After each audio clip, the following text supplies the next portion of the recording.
Good evening, night owls, and welcome to Whisper Crowley, the place where stories linger long after the lights go out. Tonight, we prepared chilling tales paired with the soothing sound of rain to ignite your imagination and make your heart race. If you feel the cold creeping in, tap that like button. It helps keep the shadows alive. Tell us in the comments where you're listening from or share the scariest moment that sent shivers down your spine. Don't forget to subscribe. You wouldn't want to miss what lurks in the darkness ahead.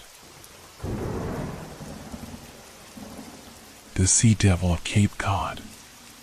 The sun had just begun to dip below the horizon, casting long shadows across the quiet waters of Cape Cod. I stood on the dock, feeling the familiar creak of the wood beneath my boots, the scent of salt in the air. It was a place I had come to know well over the years, a place of peace in its own strange way. But tonight, something felt different.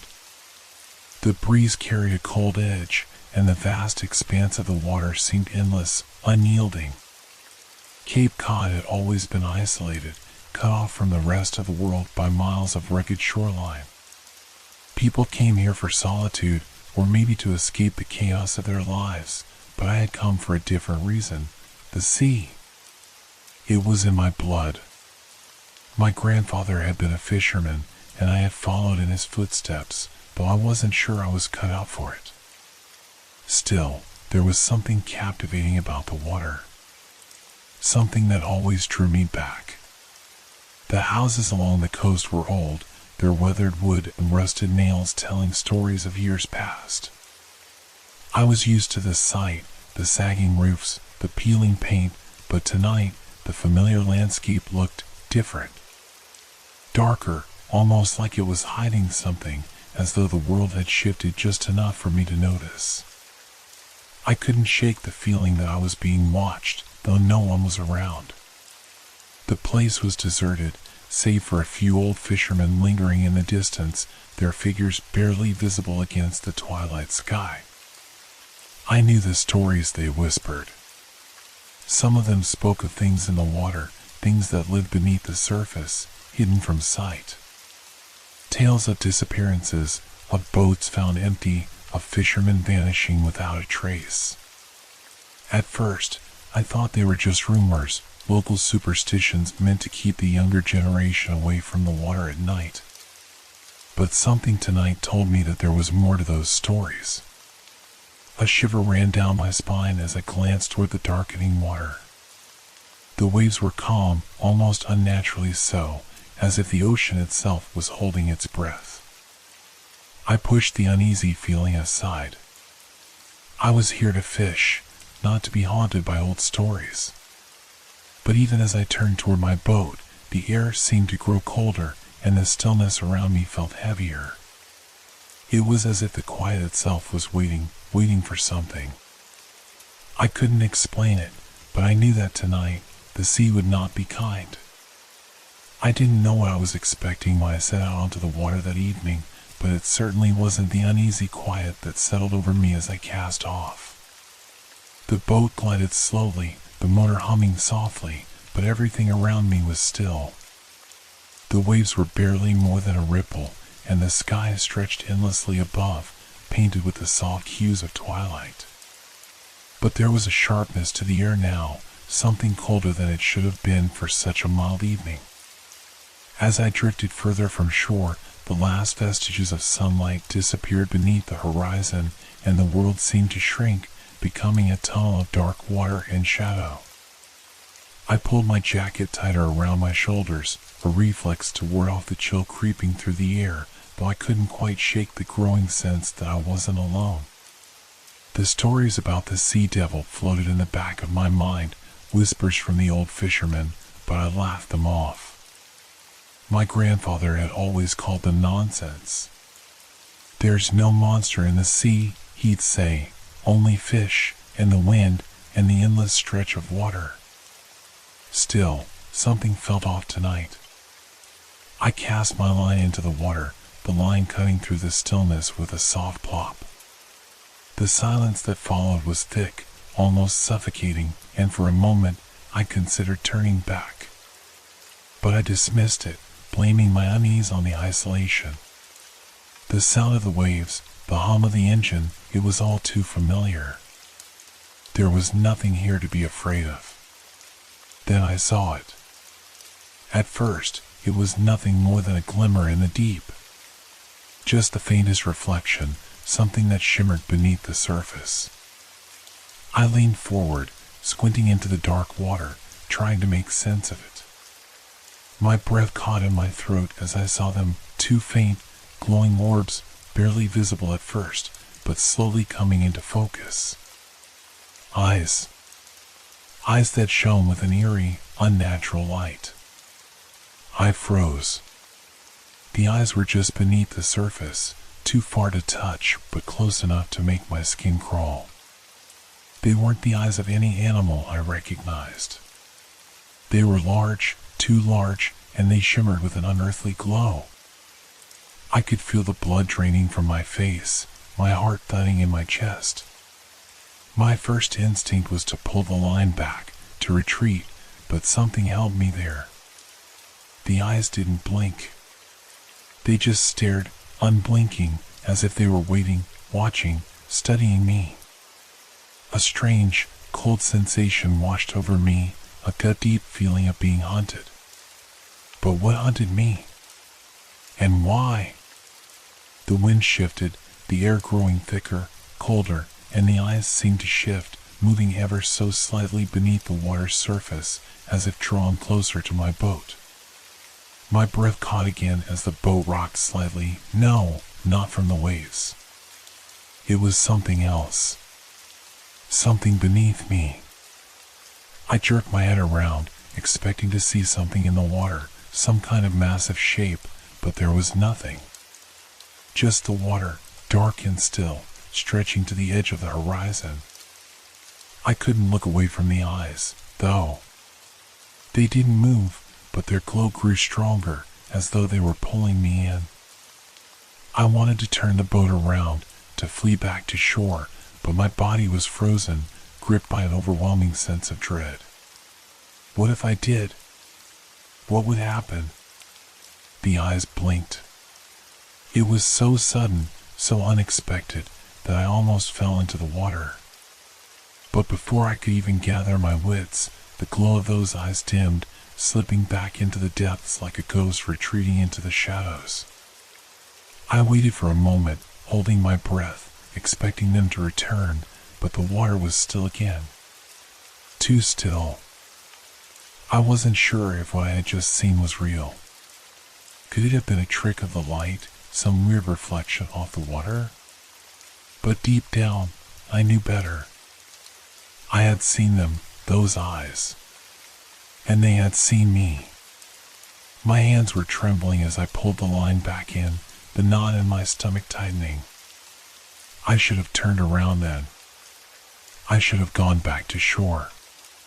But something, a mix of fear and curiosity, kept me there, anchored in the darkness. I told myself I was imagining things, that it was just the isolation getting to me. The ocean played tricks on people, didn't it?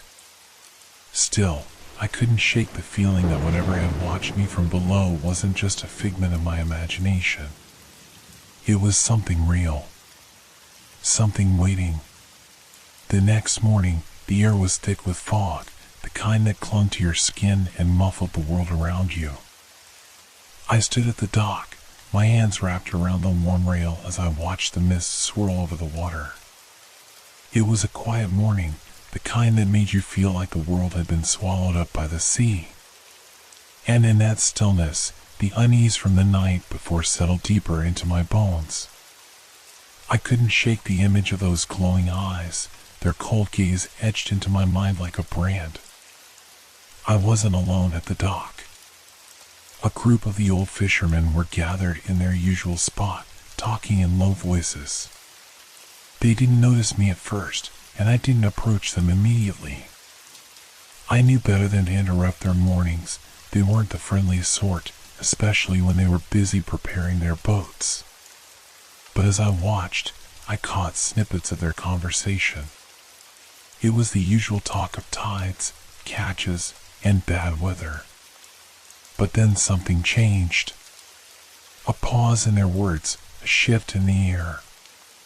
The topic turned to the water, to the deep sea. "You've been out there lately?" one of the men, a weathered old fisherman with a long, gray beard, asked another. His voice was low, cautious. The second man, a bit younger but still with the sea in his eyes, looked out at the fog with a furrowed brow. "I been out yesterday. Same as always, but there's something different out there now." The first man grunted, his eyes narrowing. "Something in the depths. Not like the sharks or the cod. This thing, it's been coming closer." A shiver ran down my spine, and I took a cautious step closer. I didn't want them to notice me, but I couldn't help but listen. They were talking about something I hadn't heard before, something darker than the usual sea creatures that haunted the waters around Cape Cod. "What do you mean, something different?" the younger man asked, his voice tinged with skepticism. The older man's face tightened, his gaze moving from the water to the others around him, as if making sure no one else was listening. "It's not something you can explain with words. People have seen it. They say it's like a shadow in the water, but bigger. Much bigger." I wasn't sure if it was the mist or the way the men's voices dropped into conspiratorial whispers, but it felt as if the fog itself was holding its breath. My heart started to race. I had heard these types of stories before, tales spun by old fishermen who had lived on the edge of superstition, but there was a weight to their words now, a hesitation that made the air feel thicker. "Last month, old Pete told me he saw it," the older fisherman continued, lowering his voice even more. "Said it had eyes like lanterns, glowing in the dark, just under the water. And it wasn't just looking at him. It was watching him, like it was waiting for him to make a move." The younger man shook his head, clearly uncomfortable. "Come on, Frank. That's the sea messing with your mind. You can't trust what you see out there. It's too easy for the fog to play tricks." Frank, the older fisherman, didn't reply immediately. His eyes flicked back to the water. "It wasn't no trick. You can feel it when it's out there. The water feels different, like the whole sea's holding something beneath it, waiting." He took a long drag from his cigarette, flicking the ash into the wind. "Don't matter if you believe it or not, it's there. It's real. And if you get too close, you might not come back." The younger man went silent, and for a long moment, no one spoke. The fog hung heavy between them, making the words feel all the more ominous. I could hear the dull thrum of my heart in my ears as I listened. I couldn't help it. I had to know more. I stepped forward, clearing my throat. "What is it?" I asked, my voice coming out steadier than I felt. "What's out there in the water?" The men turned to look at me, their eyes narrowing in a mix of curiosity and caution. Frank gave a small grunt, a half-smile playing at the corner of his mouth. "You a fisherman, boy?" I nodded, trying to sound more confident than I felt. "I've been out on the water before, but I've never heard anything like this." Frank's gaze shifted back to the fog, his expression becoming unreadable. "They call it the sea devil. Some say it's a creature older than the ocean itself, a thing that comes from the deep, from places we're not meant to know. Others say it's a god, a guardian of the sea. But no matter what you call it, it doesn't care much for people." The younger man looked at Frank, his eyes filled with doubt. "You really believe that old nonsense?" Frank didn't answer. Instead, he turned and spat into the water. "Doesn't matter what you believe. It's the sea, and the sea doesn't care what you think. Just know that it's there, lurking.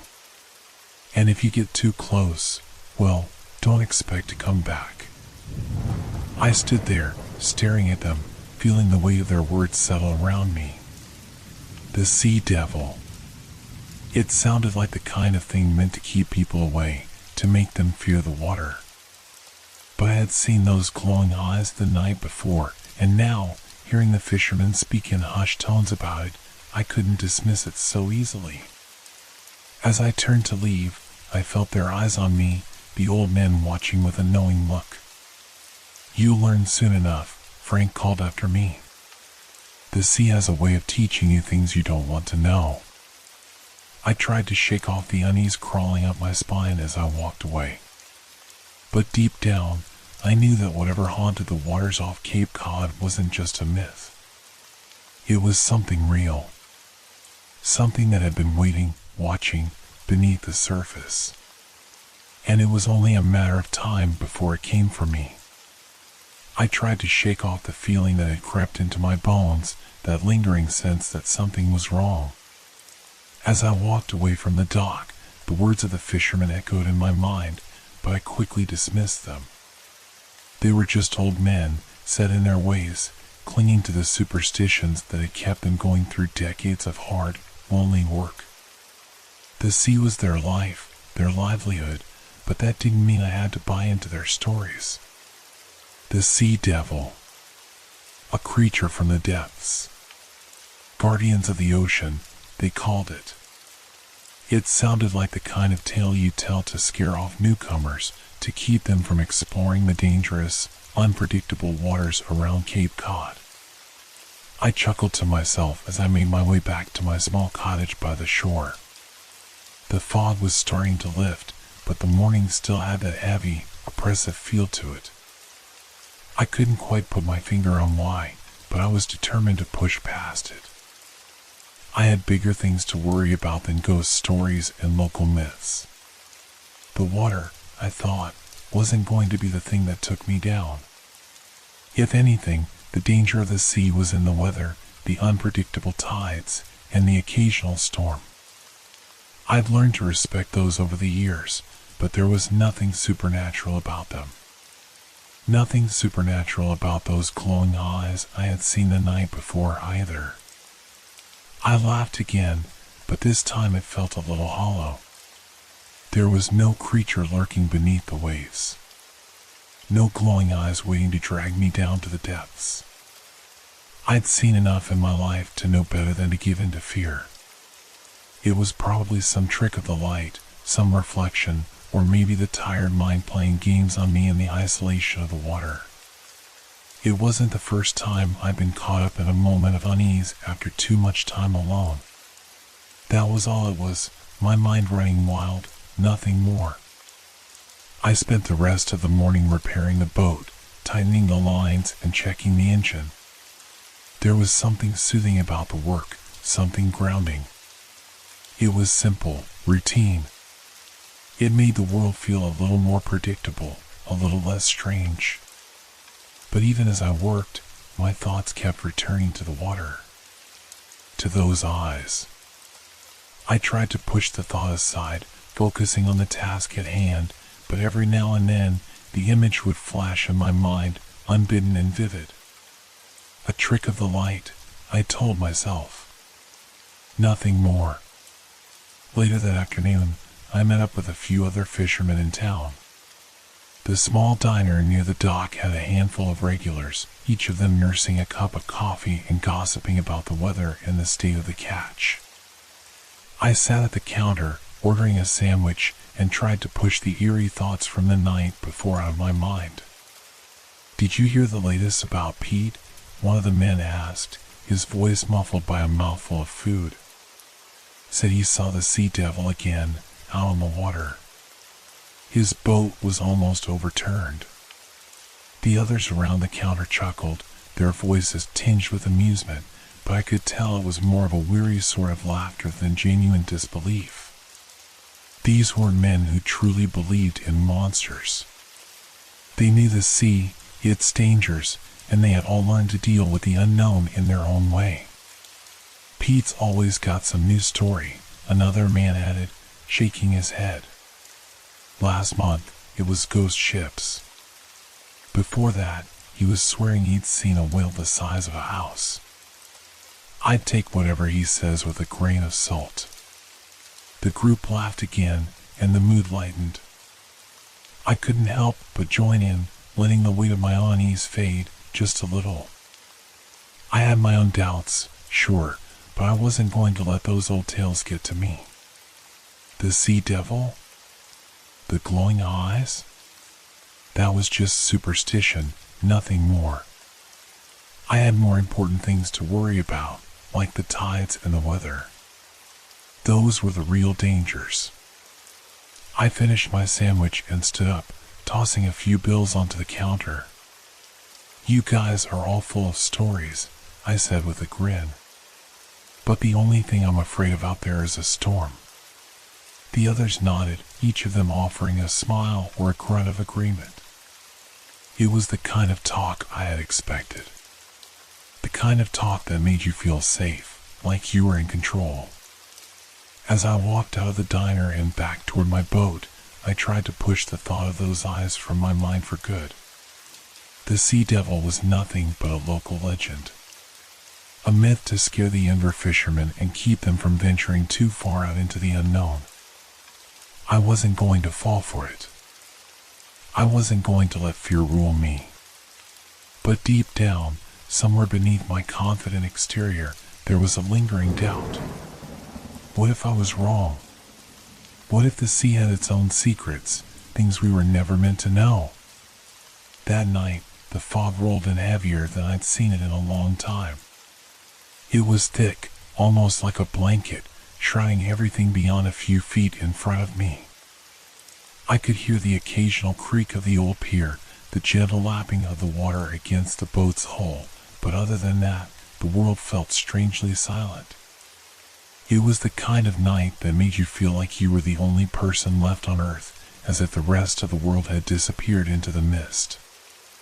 I had gone out to check the boat one last time before bed, making sure everything was secured. The air was cold, but not freezing, and the salt water had a sharp tang to it. I couldn't shake the feeling that something was off, something that went beyond just the strange conversations I'd overheard or the unsettling image of those glowing eyes. As I moved along the dock, my boots echoing softly on the planks, I noticed something odd, a faint ripple in the water. It was subtle, almost imperceptible, but it caught my attention. I stopped and peered into the mist, straining my eyes. The water was still, except for the faint movement, like something large had disturbed it beneath the surface. I felt my breath catch on my throat. There it was again, a ripple, this time larger. A shape was moving just beneath the surface, slow and deliberate, like something was gliding through the water just out of sight. I took a cautious step forward, my heart starting to beat faster, the unease from earlier returning with a vengeance. I forced myself to dismiss it. It was probably just a fish or some other sea creature, but the way the water seemed to move with purpose, like something was stalking through it, made my pulse quicken. Then, I saw it. Just barely, but unmistakable. Two glowing eyes, faintly visible beneath the surface, hovering just below the waterline. The sight of them made my blood run cold. They were nothing like I'd ever seen before, glowing with a sickly, almost unnatural light. They didn't move like an animal's eyes, darting about nervously or blinking. They were fixed, unblinking, watching me. I stumbled back, my breath shallow and panicked, heart racing in my chest. For a long moment, all I could do was stare at those eyes, frozen in place. They seemed to be getting closer, the shape beneath the water shifting ever so slightly as if the creature was slowly moving toward me. I didn't know what I expected, but I certainly didn't expect what happened next. The water around the boat rippled violently, as if something had just surged toward the surface with a violent force. My instinct screamed at me to run, to get away from the dock, but my feet felt as if they were glued to the planks. The shadows in the water grew darker, the glowing eyes dimming just enough to make them appear like twin lanterns, beckoning me closer. Suddenly, the water erupted with a loud splashing noise, the surface breaking apart like something was trying to push through. I could feel the thrum of something powerful beneath, a presence pressing against the very fabric of the water. It wasn't the sound of a fish or a whale, it was something deliberate, something with purpose. My pulse was thundering in my ears now. I backed away slowly, my eyes never leaving the water. The splashing continued for a few seconds, then abruptly stopped. The eerie stillness returned, even as the adrenaline in my veins kept me tense, every muscle on edge. I didn't dare move for a few moments, unsure if whatever had been there was still watching. But the quiet stretched on, and nothing surfaced. The glow from the eyes was gone, swallowed up by the darkness of the night. I turned and ran back to the small cottage as fast as I could. I barely even registered the sound of my boots hitting the ground, my mind too full of that horrifying image of the eyes watching me from beneath the water. My breath came in ragged gasps, and by the time I reached the front door, I could hear my heartbeat pounding in my ears. I slammed the door behind me and locked it, leaning against it for a moment, trying to steady my breath. The fog outside seemed to press against the windows like a living thing, suffocating the world outside.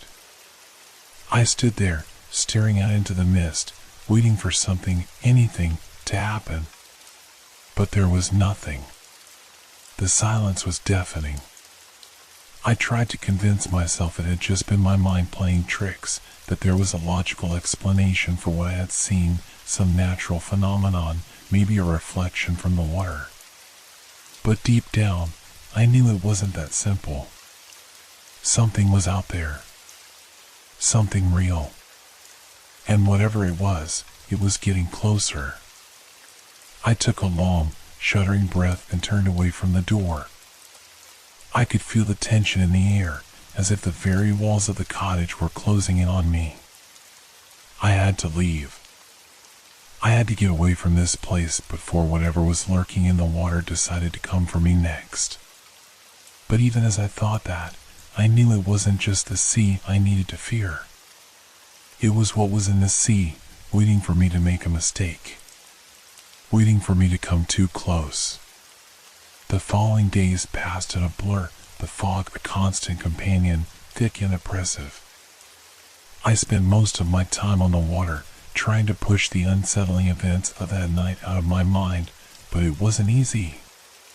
Each time I ventured out, I could feel the weight of the unknown pressing down on me, and the sea no longer seemed like a friend I knew so well. It was one of those long, quiet nights on the water that started it. The kind where the moon barely pierced the clouds, leaving the world blanketed in darkness. I had set out for an evening catch, hoping the solitude would help clear my mind, the gentle rock of the boat soothing my nerves. The only sound was the soft slap of the water against the hull, the occasional creak of the boat as it cut through the waves. It was peaceful, at first. But then came the first odd noise. At first, I thought it was the wind, a strange draft carrying through the air. It was an unnatural sound, like a low, groaning whistle, barely audible over the sounds of the sea. I turned my head, scanning the dark horizon, but saw nothing. The night was thick with mist, and the water stretched endlessly in every direction. I shook my head, trying to shake off the feeling. I'd been out on the water 1,000 times, and I knew the way the wind could play tricks on your mind, especially when you were out alone. Maybe it was just that, a draft swirling through the rigging. It wasn't anything to be concerned about. But then I heard it again. This time, it was clearer. Not a whistle, but something like a low, distant moan, a groan that seemed to vibrate in the air around me. It wasn't the sound of wind, nor was it the typical creak of wood on water. It sounded wrong. It was as though the sound itself was coming from the depths, from something far beneath the surface. I froze, my hand gripping the edge of the boat, my pulse quickening. The air around me seemed to change, thickening, pressing in, as if the very ocean itself was holding its breath. The sound was muffled, but unmistakable, like something ancient and deep calling from the darkness. The boat rocked gently, almost imperceptibly, but the sensation was enough to make me glance down at the water. The surface was still, eerily so. No ripples, no movement. Just a black expanse stretching out beneath me, hiding whatever it was that lurked in the depths. Another noise came then, closer this time. It was like something heavy was dragging along the ocean floor, a slow, grinding sound that made my skin crawl. My throat tightened, and my mind raced to make sense of it. It was impossible to tell where the sound was coming from, but it seemed to be circling me, following me, as though whatever was making it was moving just below the water's surface, keeping pace with my boat. I quickly scanned the water again, my breath coming faster. Nothing. Just the dark void beneath me. The sound seemed to be echoing from every direction, growing louder until it felt like it was coming from inside my own head. I gripped the oars, my knuckles white with tension. My heart pounded in my chest, the noise echoing in the silence. It didn't make sense. The water was too still, too quiet, for there to be anything moving beneath it. Yet, here I was, hearing something that didn't belong. The boat groaned, and I felt a sudden shift in the air, like the pressure had changed. I leaned over the side, straining my ears to listen. There it was again, a low, rumbling hum that vibrated in my bones. I pulled back quickly, my mind racing. It was impossible. It was just a trick of the night, just my imagination running wild. The fisherman's warnings had gotten to me. They had to have. But then the noise came again, unmistakable now, a guttural thud that sent a chill through me. It wasn't just the water. It was something in the water. Something huge. I jerked my head up, looking frantically across the water, but the mist had thickened, and there was nothing to see. The ripples that had appeared around the boat were gone. The sea had gone still again. I swallowed hard, trying to steady my breath. My instinct screamed at me to row back to shore, but I didn't. I couldn't bring myself to move. There was something in the air now, something that held me captive, the feeling that I was not alone out there. The noises, the strange hum, had stopped, but the weight of silence felt heavier than ever. I could almost hear my heartbeat thudding in my chest. I wasn't sure how long I sat there, caught between the pull of the water and the urge to flee. But the fear was growing, gnawing at the edges of my thoughts. I couldn't stay here much longer, not with the sounds still fresh in my mind, not with that gnawing feeling that something dark, was waiting beneath me. I gripped the oars tightly, and slowly, cautiously, I began to row back toward the shore. The night air seemed even colder now, and every splash of the oars felt too loud, as if the sound would draw the creature from the depths. The glow from the distant lights of the harbor seemed miles away, but I didn't look back until I was safely anchored by the dock. The night was still, but now it felt different. The silence wasn't peaceful anymore. It felt like the calm before the storm, the heavy quiet that only precedes something terrible. I quickly tied the boat, my hands shaking, my mind running in circles. I couldn't shake the feeling that something had been watching me from the water, that I hadn't just heard strange sounds, I had been warned. And I wasn't sure I was ready to find out what had been calling from the depths. The days that followed felt like a blur, each one blurring into the next, thick with the weight of the strange occurrences I couldn't shake. I tried to tell myself it was nothing, that I was just imagining things, that the isolation and constant fog were playing tricks on me. But no matter how much I tried to reason with myself, a growing dread gnawed at the edges of my mind. I began noticing odd things that I couldn't explain, small, insignificant at first, but unsettling all the same. It started one morning when I woke up to find my fishing gear scattered across the dock. I distinctly remembered packing everything up the night before, securing it neatly for the day's work. Yet there they were, the nets, the hooks, the bait, all tossed around as if someone had been rifling through them. I checked my cottage, but the door had been locked, and there was no sign of anyone else nearby. I couldn't explain it, but the unease settled in like a heavy cloud, and no matter how hard I tried to shake the thought, I couldn't ignore it. Something was out there, and I was alone with it. Later that afternoon, I was sitting at the edge of the dock, lost in thought, when I heard it again, the strange, muffled groaning sound from the water. It was subtle, but unmistakable. I shot up from my seat, my heart racing in my chest.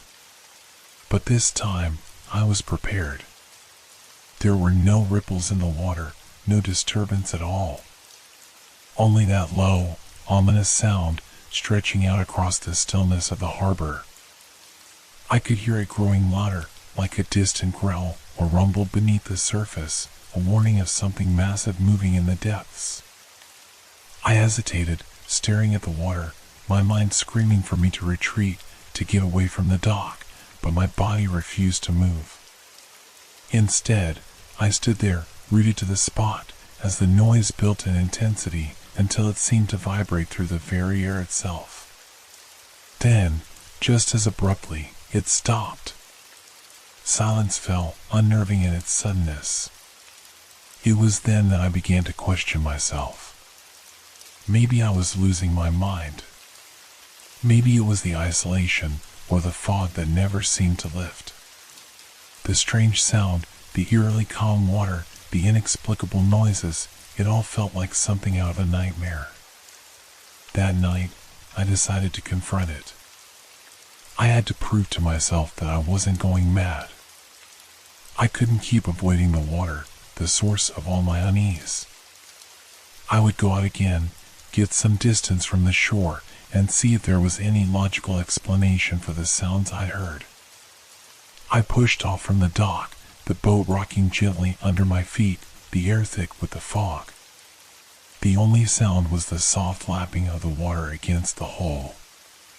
I didn't expect anything to happen immediately. After all, it had been a few days since the last strange event. But as I drifted farther from shore, I started to feel a change in the air, an unsettling chill that made the hairs on the back of my neck stand up. Then I heard it. At first, I thought it was the creak of the boat, but no, it was the same sound I had heard the night I'd seen the eyes beneath the water. The low, groaning rumble, distant yet unmistakable.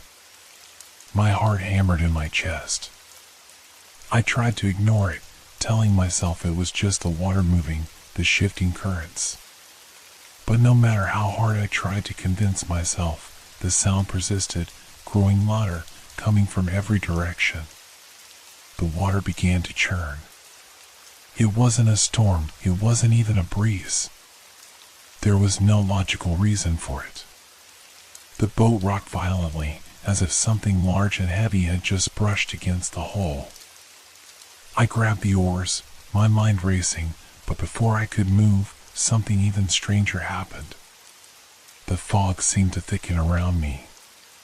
It wasn't just the mist rolling in, but something more sinister, something that moved with purpose, closing in around the boat like a living entity. I could barely see the bow of the boat, let alone the shoreline, and the silence, the same heavy silence that had plagued me before, returned, only this time it felt suffocating, pressing in on me. In the eerie quiet, the water began to ripple in waves, slowly at first, then faster, more erratic. I leaned over the side of the boat, staring into the water, but it was impossible to see through the dense fog. The sound, the groaning, the distant rumbling, was louder now, almost deafening, as if the water itself were alive, breathing beneath the surface. Suddenly, the boat jolted violently, throwing me off balance. I caught myself just in time, my hands gripping the sides of the boat, my breath coming in sharp gasps. I looked down into the water, heart pounding in my chest, but there was nothing there. No shadow, no shape. Just the dark, swirling depths, moving with unnatural force. I didn't know what to think anymore. The noises had been one thing, but this was something entirely different. I was alone out here. There were no other boats, no fishermen, just me in the water. And whatever was down there, in the depths, was toying with me. The fog grew thicker, and the water grew colder. The sounds, the ripples, the unnatural stillness, it was all too much. I began to row back toward shore, my hands shaking, my mind racing, but no matter how hard I rowed, the shoreline seemed as far away as ever. It was as though the fog was pushing me back, keeping me out there. When I finally reached the dock, I tied the boat with trembling hands, my legs unsteady as I stepped onto the planks. I wanted to shake it off, to tell myself it was just the fog, just my nerves getting the better of me. But deep down, I knew it was more than that. I could feel it, in my gut, the presence beneath the water, watching me, waiting. I made my way back to the cottage, but the strange sensations lingered. The noises, the shifting water, the thick fog that seemed to have no end, they all wrapped around me, pulling at my sanity. I was starting to wonder if the people in town had been right all along. I wasn't sure if I was losing my mind or if something truly unnatural was at work here. Either way, I couldn't escape it. Whatever it wasn't going away. The fog was thicker than usual the morning of the fishing trip. It clung to the surface of the water like a heavy blanket, curling and swirling as if it had a mind of its own. But I wasn't going to let it stop me. I had a job to do, and if I wanted to keep my mind from unraveling, I needed to get back to the water, back to some semblance of normalcy. I met up with a local fisherman, Henry, an older man whose withered face seemed carved from the sea itself. He'd been fishing these waters for longer than I'd been alive, and I figured his knowledge would be invaluable. We head out together, 2 boats, side by side, and see if we could bring in a good catch before the storm clouded everything. The boat was small but sturdy, a typical Cape Cod fishing vessel, with faded wood and nets draped over the sides. Henry's boat was similar, creaking softly as we set off from the dock. The fog was dense now, thickening with each passing minute until it felt like we were floating in some kind of dream. "Don't let the fog fool you," Henry muttered, his voice gravelly as he steered his boat ahead of mine. "It's the kind that brings strange things with it." I nodded, pretending I didn't hear the unease in his voice, trying to convince myself that everything was fine. I glanced around, but all I could see was mist, swirling in every direction. The water felt heavy, oppressive, and it didn't help that the eerie quiet seemed to press in on me from all sides. We spent the next few hours drifting, casting our lines into the water, but the catch was sparse. The only sound that punctuated the stillness was the occasional splashing of a line breaking the surface. Even Henry, usually so talkative, was quiet. I could tell he wasn't happy with how things were going, though he said nothing about it. At one point, Henry looked over at me, his brow furrowed. "You hear that?" he asked, his voice barely above a whisper. I turned, scanning the fog-choked horizon. "Hear what?" Henry didn't respond right away. He simply stared out into the thickening mist. The only sounds were the creaking of the boats and the lapping of water against the hulls. Then I heard it. A low, rumbling sound, like something massive, something alive, moving beneath the surface. It was faint at first, but it grew louder, closer, reverberating through the water, sending chills down my spine. My pulse quickened, and I suddenly felt exposed, like we were being watched by something waiting just out of sight. "What the hell is that?" I muttered, my hand instinctively gripping the side of the boat. Henry didn't answer. He simply began to pull in his lines, his movements slow, deliberate. His face had gone pale, and I could see a glint of something darker in his eyes. "Get your lines," he barked, his voice tight with fear. "We're leaving." I didn't argue. Something in his tone told me that whatever it wasn't something we could face. I pulled my line in quickly, my fingers fumbling, but I couldn't shake the feeling that something was out there, moving beneath the water, something much larger than a fish. As I got my gear together, I glanced over at Henry's boat. He was already untying his line, but his boat had begun to rock violently. The water around it seemed to ripple in unnatural ways, as if something massive were just below the surface. Henry's boat shuddered again, and I saw him flinch as if he had been struck. And then, without warning, his boat lurched. The rocking became more violent, and I saw Henry scramble to grab the side of the boat, his face contorted in panic. The rumbling beneath the water was now a growl, deep and menacing, like the sound of an ancient beast waking from a long slumber. I started to shout, to call out to him, but the words caught in my throat. The water around his boat churned violently, waves rising up from nowhere. Henry's boat tilted dangerously, and for a moment I thought it might capsize. But it wasn't the rocking that got my attention, it was the shape that appeared beneath the water. I saw it, a dark, enormous shadow moving swiftly beneath the surface. It was impossible to make out its form entirely, but I could see the undulating motion of something massive, something with an unnatural speed, something that didn't belong. Then, with a sickening lurch, Henry's boat was gone. I watched in horror as his boat disappeared into the water, swallowed whole by the churning depths. For a moment, everything was still. The rumbling stopped. The fog thickened even more, closing in like a shroud. I was alone now, utterly alone, with nothing but the empty expanse of water around me. I screamed, shouting Henry's name over and over, hoping for some sign, some response. But there was nothing. The water remained still, the silence thick and suffocating. I sat there in the boat, trembling, staring at the spot where Henry's boat had been just moments before. What had happened? Where was he? Had he fallen into the water? Was he? I couldn't finish the thought. I was frozen, my mind racing with possibilities I couldn't understand, couldn't make sense of. I was afraid to move, afraid to row back to the shore. The fog felt alive, pressing in from all sides, as if it were watching me, waiting for me to make a mistake. The rumbling noise had stopped, but something worse had taken its place, a deep, hollow silence, like the ocean itself was holding its breath.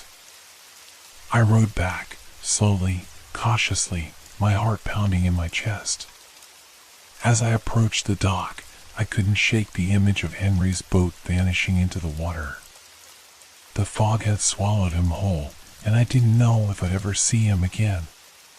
And as I docked, as I stepped onto solid ground, one thought kept repeating in my head: whatever it was beneath the water, whatever had taken Henry's boat, was still out there, waiting.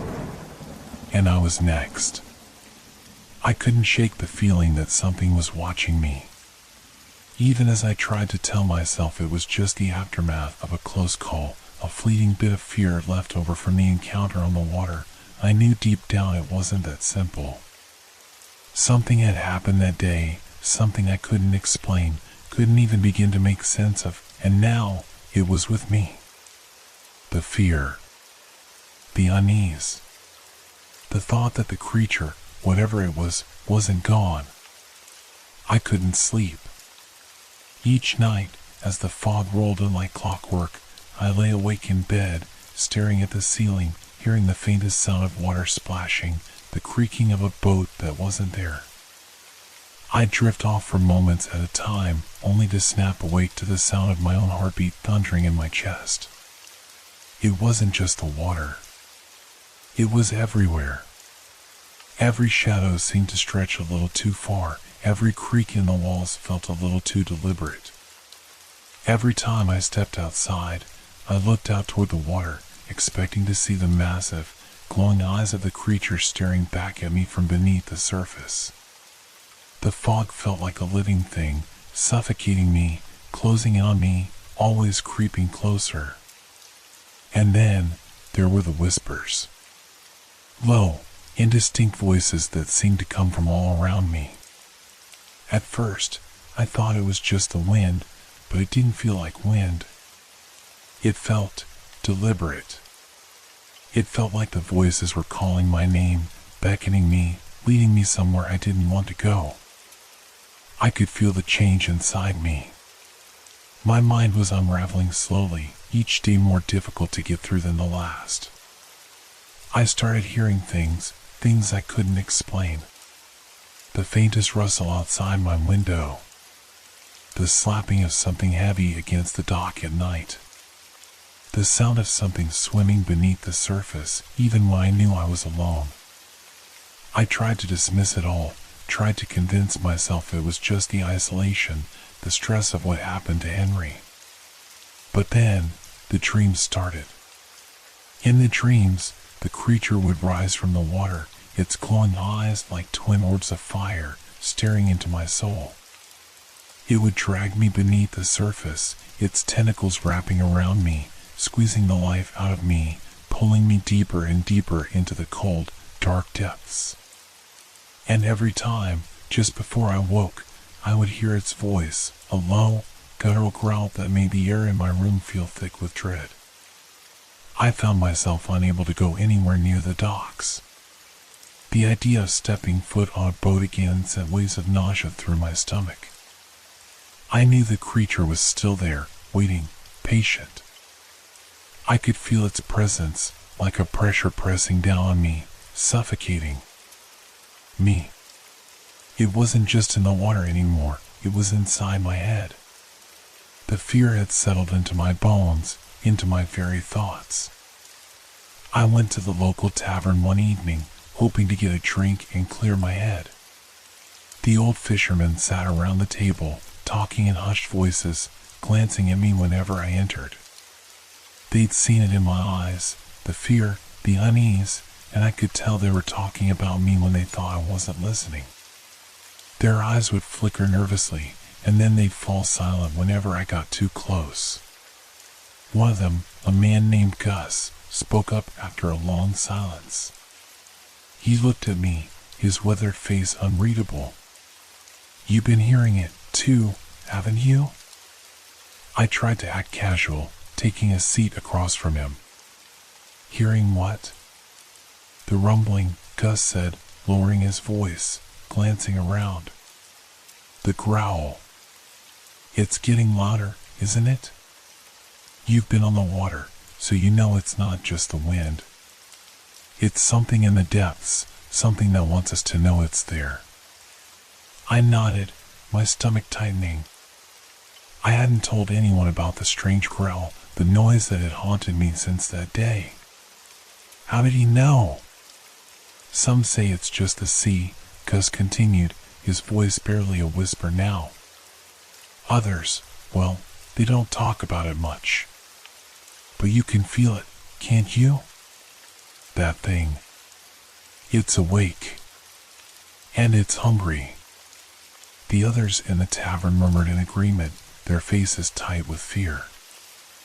I wanted to deny it, wanted to convince myself it was all just superstition. But I couldn't. The fear had already taken root in me, and no matter how hard I tried, it was impossible to shake it off. I found myself returning to the water again and again, even though every part of me screamed not to. There was something about the vast, empty expanse that drew me back, something that kept me coming closer to the edge. I couldn't explain it. But every time I stepped out onto the dock, every time I looked out into the fog, I felt its presence more strongly. It was always there, lurking just beneath the surface. I began to see things out of the corner of my eye, dark, flickering shapes moving in the water, just out of reach. I would jump, startled, but when I turned to look, there was nothing. The water would be calm again, just a faint ripple where I thought I'd seen something. But I knew it was there. Watching. Waiting. It was only a matter of time before it would come for me, just like it had taken Henry. I could feel the inevitability of it, the cold certainty that I wouldn't escape whatever it was that haunted these waters.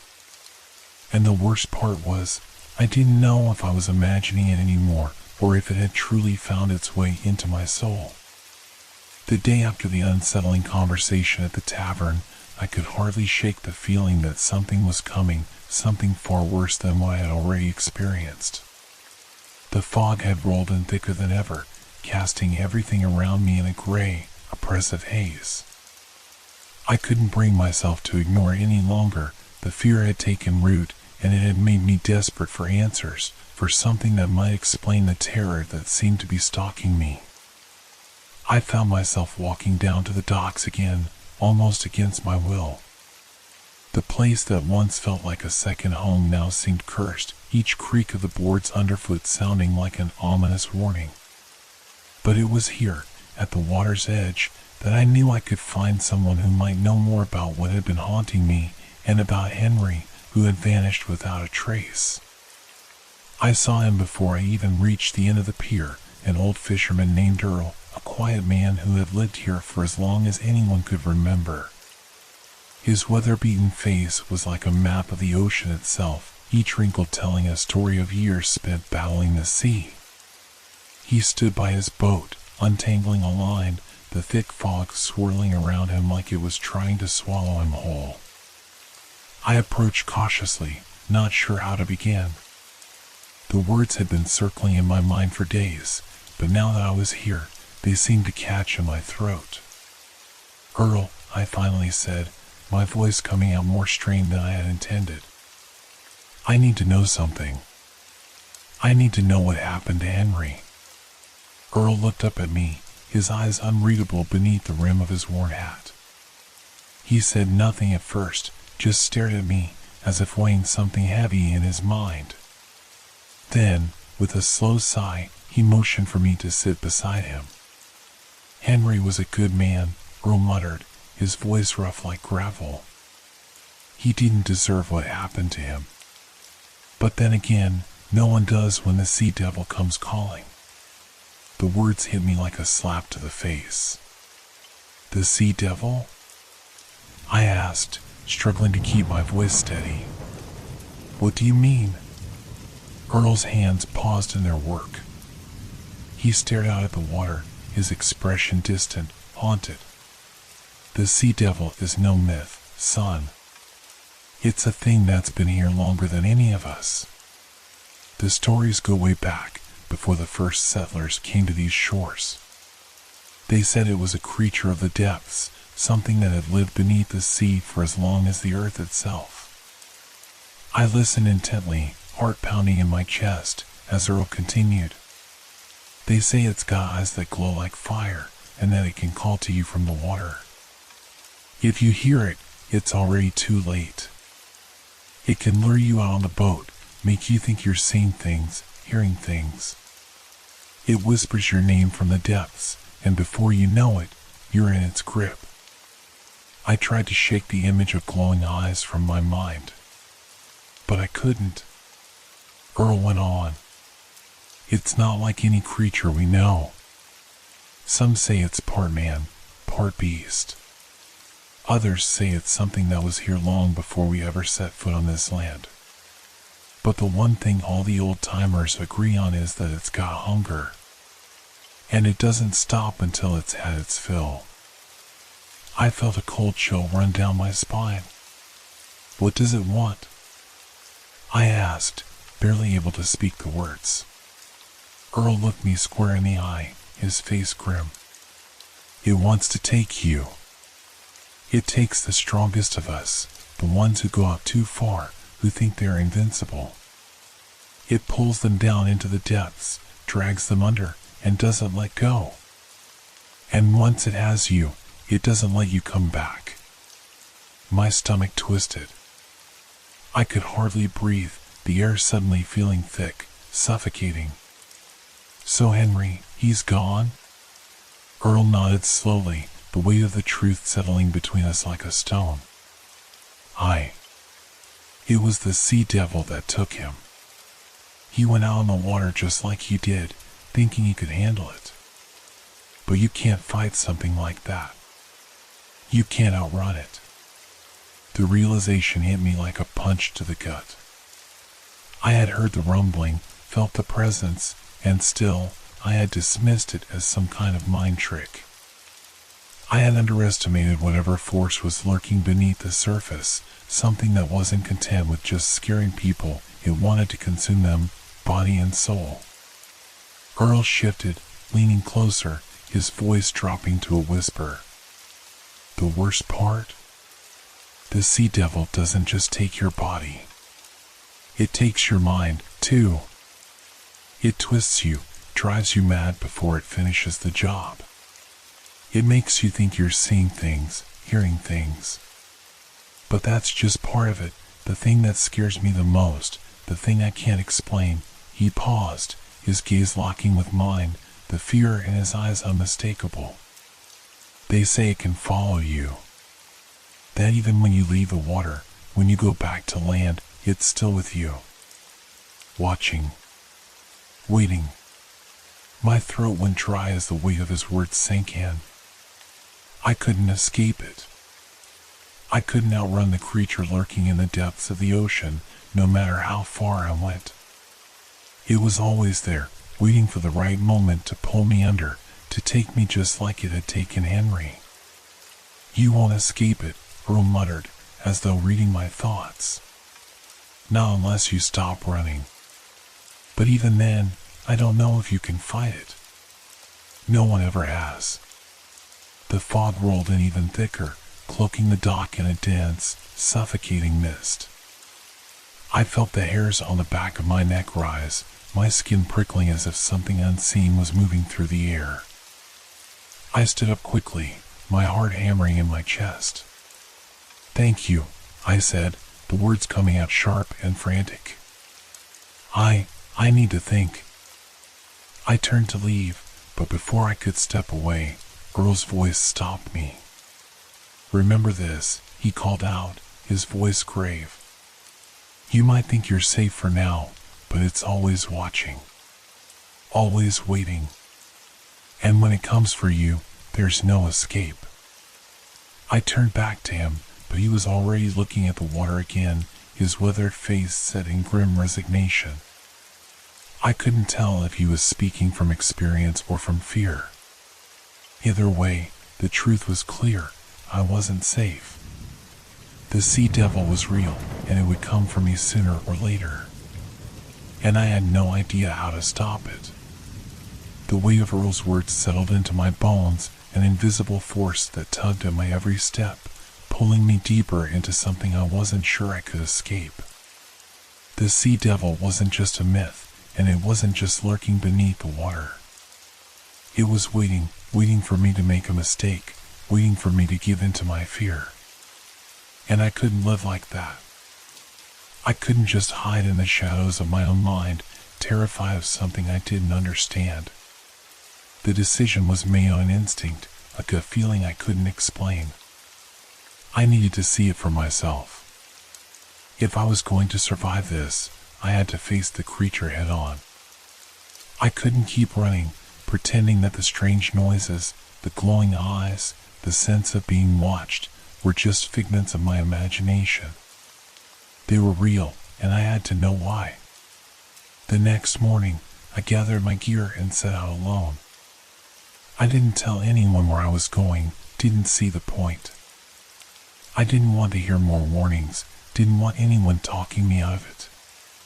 The more I thought about it, the more I realized that I didn't really have a choice. This wasn't about fishing anymore. This was about survival. This was about answers. I left the dock early, before the sun had fully risen, when the world was still draped in the cool quiet of dawn.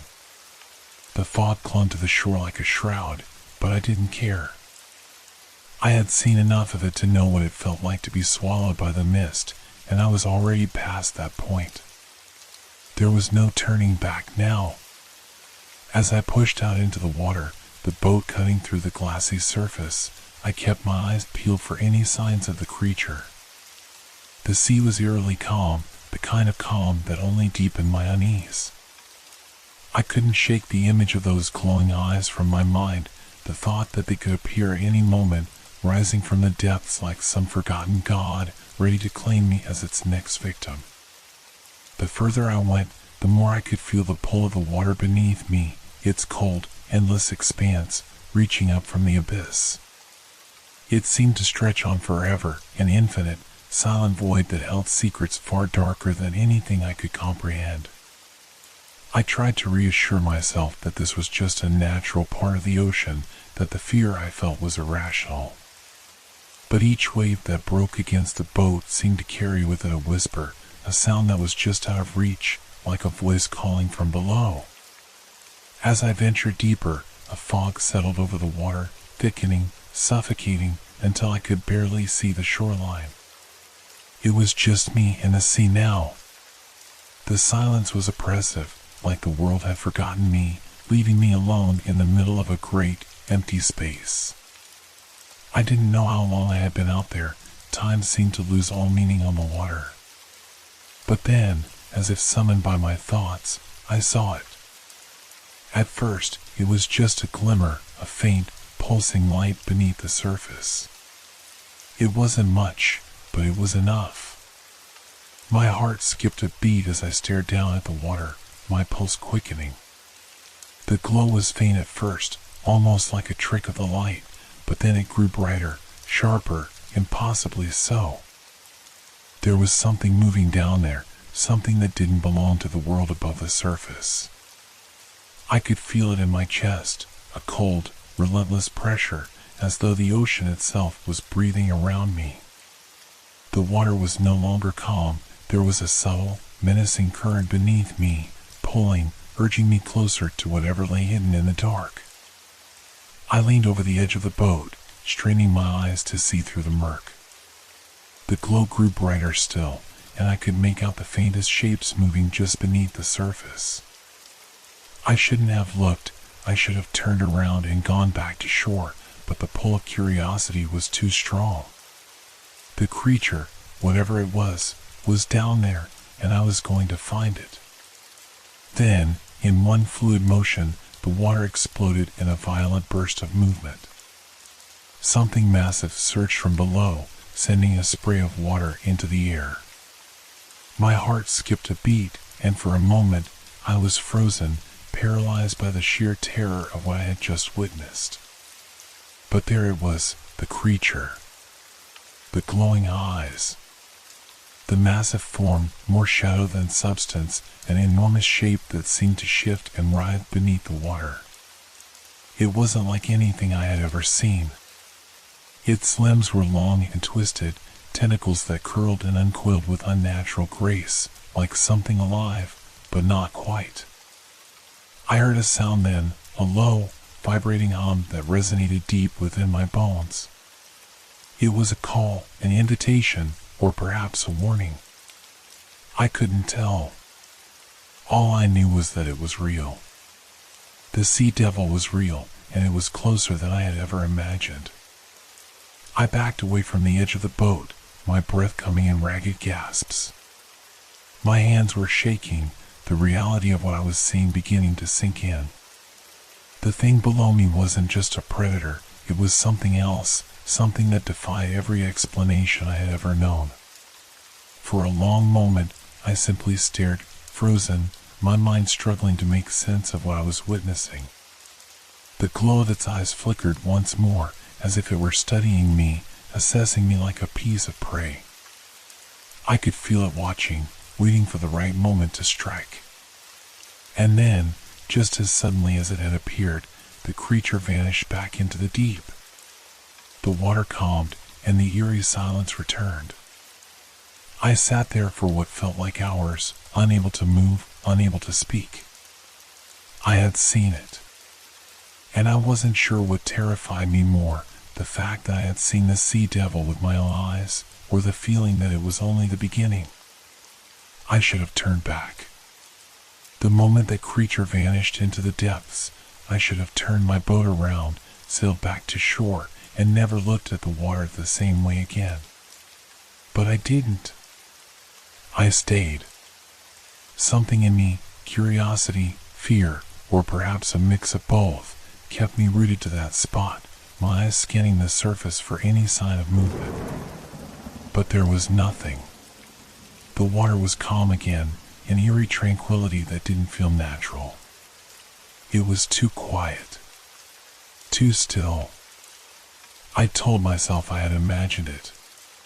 That what I'd seen wasn't real. My mind, I thought, had played tricks on me. I'd been out on the water too long, too isolated, and the strain had caused my mind to conjure up something that wasn't there. But deep down, I knew that wasn't true.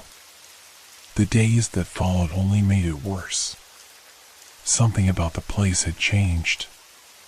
The air felt heavier, like the weight of something unseen pressed down on me, suffocating. I could hear sounds, subtle at first, barely perceptible. The soft slapping of water against the side of the boat, a low hum that seemed to echo from the depths.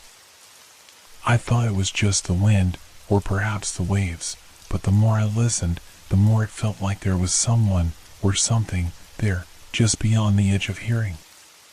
At night, the sounds grew louder. I would lie in my small cabin, staring out the window into the darkness, the fog creeping in from the shore, thick and oppressive. The creaking of the wood, the rustling of something in the bushes outside, it felt like eyes were watching me. But every time I would pull the blinds back, the world outside was still. Nothing moved. Nothing was there. But I couldn't shake the feeling. It was on the fourth night that it began to feel real. I had gone down to the dock to check my boat, making sure everything was secured before heading back to the house. The air was thick with mist, and the water mirrored the sky in a way that made everything look distorted, like I was seeing through a haze that wasn't quite right. I kept hearing that same low hum, distant but undeniable. It seemed to come from the water itself, vibrating through the ground beneath my feet, into my chest. I stopped at the edge of the dock, scanning the water. For a brief moment, I could have sworn I saw something moving just beneath the surface. A ripple, subtle but sharp, like a shadow passing underneath the boat. My heart lurched, my hands trembling as I gripped the wooden railing. But when I leaned over to look closer, the water was still. No sign of movement. No creature lurking. I told myself it was my imagination again, that I was just jumpy from the days of tension. But the feeling of being watched only grew stronger. The next day, things took another turn. I was working on the boat when I noticed something odd. There was a smear of dark, oily substance along the side of the hull. I rubbed my hand over it, expecting to feel some sort of natural grime, but it was slick, almost like something alive had touched it. I examined this substance more closely, but it didn't smell like anything I recognized. It was strange, too smooth, too unnatural. I wiped it off, but I couldn't stop thinking about it. The more I tried to focus on the task at hand, the more my mind wandered. I kept hearing sounds, faint but clear, as though the boat was creaking under some unseen weight. And each time I looked over my shoulder, there was no one there. Then came the whispers. It started with something that could have been a trick of the wind or the rustling of trees nearby. But over time, the sounds grew clearer. Faint whispers, just out of reach, like voices coming from deep beneath the water. I couldn't understand them, but I knew what they were. It was as if the ocean itself was speaking to me, calling me deeper into its cold embrace. It wasn't just the sounds. It was the sense of being followed. I'd find my things moved, small, insignificant things, like the fishing rod I'd left by the door or the oars I'd leaned against the wall. They were never where I'd left them. A few times, I thought I caught a glimpse of something, someone, in the corner of my eye, but when I turned, there was nothing there. It was as if something, or someone, was just out of sight, always present, but never visible. I couldn't explain it. It wasn't just the paranoia, the stress of being alone out here for so long. It felt deliberate, as if I were being stalked. As if something out there in the fog wanted me to notice it, but only when it was ready. I began to question my own mind. Was I losing it? Was this all some product of the fear, of the isolation? But deep down, in the pit of my stomach, I knew it wasn't. I knew I wasn't imagining things. The sea devil wasn't just a creature of the depths. It was something else. Something much older and much darker. And it was watching me. Always watching. I didn't want to believe it. Part of me still clung to the idea that the strange things happening around me were just a product of my own mind, of being isolated in this place too long. But the feeling that I was being watched, that I was never truly alone, was starting to eat away at my sanity. It wasn't just in the air, or in the subtle sounds that seemed to come from nowhere. It was something tangible, something undeniable. I had gone out on the water again, despite the growing unease gnawing at me. I couldn't stop myself. There was a pull, an irresistible need to confront whatever was lurking in the depths. The fog had rolled in thick that morning, cloaking the shoreline in a soft, suffocating haze. The kind of fog that made you feel as if the world had shrunk down to nothing but water and mist. The boat rocked gently as I rowed, the rhythmic dip of the oars in the water barely breaking the silence. But then, as I drifted further out, the air seemed to shift. The temperature dropped just a degree or two, but it was enough to make me shiver. The once silent water began to feel alive, each ripple moving with an unsettling purpose. My breath quickened, and I found myself straining to peer into the fog, as though expecting to see something, anything, emerge from the mist. And then I saw it. It started with the slightest disturbance in the water. At first, I thought it was just the current, but then I saw it more clearly. A long, sinuous shape moved beneath the surface, its outline shifting with unnatural grace. The water around it rippled violently, distorting in a way that wasn't right, as if something massive was pushing against it from below. My heart skipped a beat.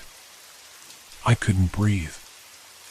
I leaned over the side of the boat, peering into the water, my pulse thudding in my ears.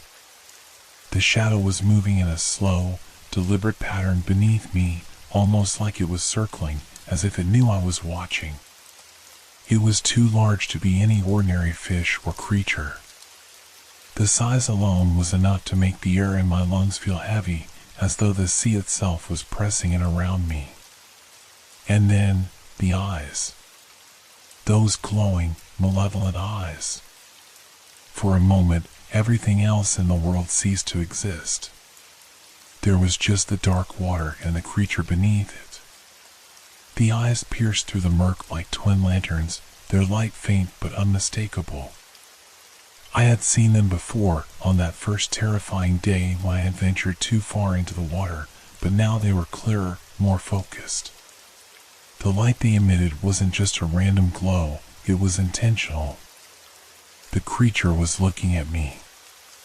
A rush of panic surged through me, but I couldn't tear my eyes away. The shadow beneath the water shifted again, and I could see it more clearly now. Tentacles, thick, undulating limbs that moved with fluid precision. They stretched, long and dark, curving through the water like something from a nightmare, brushing against the hull of my boat with a gentle but undeniable force. I instinctively pulled back, my hand gripping the side of the boat so tightly that my knuckles ached. The water surged again, this time more violently, and I heard the unmistakable sound of something massive moving just beneath me. A low, guttural rumble rose from the depths, the sound vibrating through the boat, rattling my bones. It was the kind of sound that didn't belong to this world, a sound that made the very air feel thick with dread. The creature was close. I could feel it. Panic set in, my breath quick and shallow. I tried to push the oars into the water, to move away from it, but it was as if the sea was holding me in place, its unseen grip tightening around the boat. I looked over my shoulder, half expecting to see the shoreline, but the fog had closed in even thicker, the world beyond the water hidden from view. I was alone, and the creature was still below me. The surface of the water began to churn, and I saw the outline of something huge, something ancient, moving with an almost predatory grace beneath the boat. It was so large, so massive, that I felt small in comparison. My mind raced, my heart hammering in my chest as I tried to make sense of what I was seeing, but there was no explanation for this. The creature was here. It wasn't just a myth or a legend, it was real. The shadow beneath the water grew larger, its form taking shape in the eerie glow of the creature's eyes. Tentacles began to rise, the dark limbs arching upwards, reaching toward the surface. My stomach churned, and a wave of nausea hit me as I realized just how much danger I was in. One of the tentacles grazed the side of the boat again, sending a ripple of panic through my body. It was slow, deliberate, as if it were testing me, toying with me. I gripped the oars with trembling hands, ready to push away, but the boat didn't move. The water around me seemed to resist, the surface becoming thick and oppressive, as though the sea itself was holding me here, forcing me to witness this horror. I glanced down again, and for the briefest moment, the creature's eyes locked with mine, glowing, predatory, filled with a hunger that I couldn't escape. Then, just as quickly as it had appeared, the shadow sank back into the depths, vanishing beneath the water with a suddenness that left me breathless. The water stilled, returning to an unnatural calm. The fog closed in tighter, the world around me growing silent once more. But I wasn't fooled. I had seen it. The sea devil wasn't a myth, it was real, and it had found me. And I had no idea how much longer I could survive the game it was playing. I couldn't stop shaking. My hands, still gripped tightly around the oars, were numb from the cold, but it wasn't the chill of the air or the water that made my skin crawl. It was the thing I had seen, the creature, the sea devil, whatever it was. For a long time, I just sat there, motionless, staring at the place where it had disappeared beneath the water, my mind desperately trying to convince itself that it wasn't real. I had to be imagining things. It had to be a trick of the fog, a hallucination brought on by the isolation. Maybe it was the darkness playing games with my mind. The eyes, those eyes, had to have been a reflection. The shadow? A trick of the light, or some strange current making the water swirl in unnatural patterns. There had to be a reasonable explanation. There always was. I told myself that over and over, but with every passing moment, the certainty in my thoughts slipped further away. Rationality was losing its grip on me, and I could feel the panic rising in my chest again, creeping slowly, insidiously. I pulled the boat back toward shore, my movements stiff and jerky, as though every part of me wanted to run, but my body wouldn't cooperate. When I finally set foot on solid ground, I staggered slightly, my legs unsteady beneath me. The world felt unmoored, like the shore itself might suddenly vanish beneath my feet. I had to tell myself it wasn't real. I had to. But when I looked out at the water from the dock, the fog rolling in like a blanket, I couldn't shake the feeling that I was being watched. My eyes darted back and forth across the water's surface, but there was nothing there. Nothing moving, nothing out of place. The dark water looked calm again, almost peaceful. But I knew better now. I had seen it, felt it. The shadow, the eyes, it was real. I stepped away from the edge of the dock, wiping my face with my sleeve, trying to steady my thoughts. My breathing was uneven, like I was gasping for air. I thought about going inside, locking the door, and pretending that everything was normal, that nothing had happened. But a voice in the back of my head refused to let me. It wouldn't leave me alone. The fear, the doubt, it was as if the creature's presence was inside me, consuming my thoughts. I tried to rationalize it again. The water had been murky. Maybe it was a whale or some kind of large fish, though it didn't explain the glowing eyes or the unmistakable sense of intelligence behind its movements. I had heard about the strange creatures that could sometimes be found in these waters, unidentified species, deep-sea dwellers, things that defied explanation. But this was something else. The shadow wasn't just big, it was otherworldly. And those eyes, no animal should have eyes like that. No animal should watch you like that. I took a few deep breaths, trying to clear my head. But then the whispers came again, soft, distant, but clear in the silence of the fog. The same voice I had heard before, only this time it felt closer. More real. I spun around, but there was no one there. Nothing but the fog pressing in all around me, the oppressive weight of it closing in on my senses. I tried to ignore it, to just focus on getting to safety. But the whispers didn't stop. I started walking quickly toward the cabin, my steps uneven, my mind spinning in a whirlwind of doubt and fear. The fog seemed to follow me, swirling around my ankles as I moved, as if the very air was closing in around me. I could hear my breath, loud in my ears, and the pounding of my heart felt like it might burst through my chest. Every part of me screamed to run, to get out of there, but I couldn't. I needed answers. I needed to understand what was happening to me. Maybe I could still find a way to explain this, some rational explanation. But I couldn't shake the feeling that the more I tried to deny it, the stronger the creature's hold on me became. It was out there, lurking beneath the water, waiting for me to come back. And I couldn't stay away.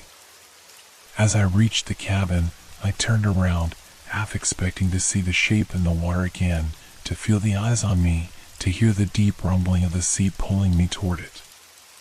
But the water was still. There was no movement. No shadow. No eyes. Yet, somehow, I knew that it was still there. I couldn't escape it. Not anymore.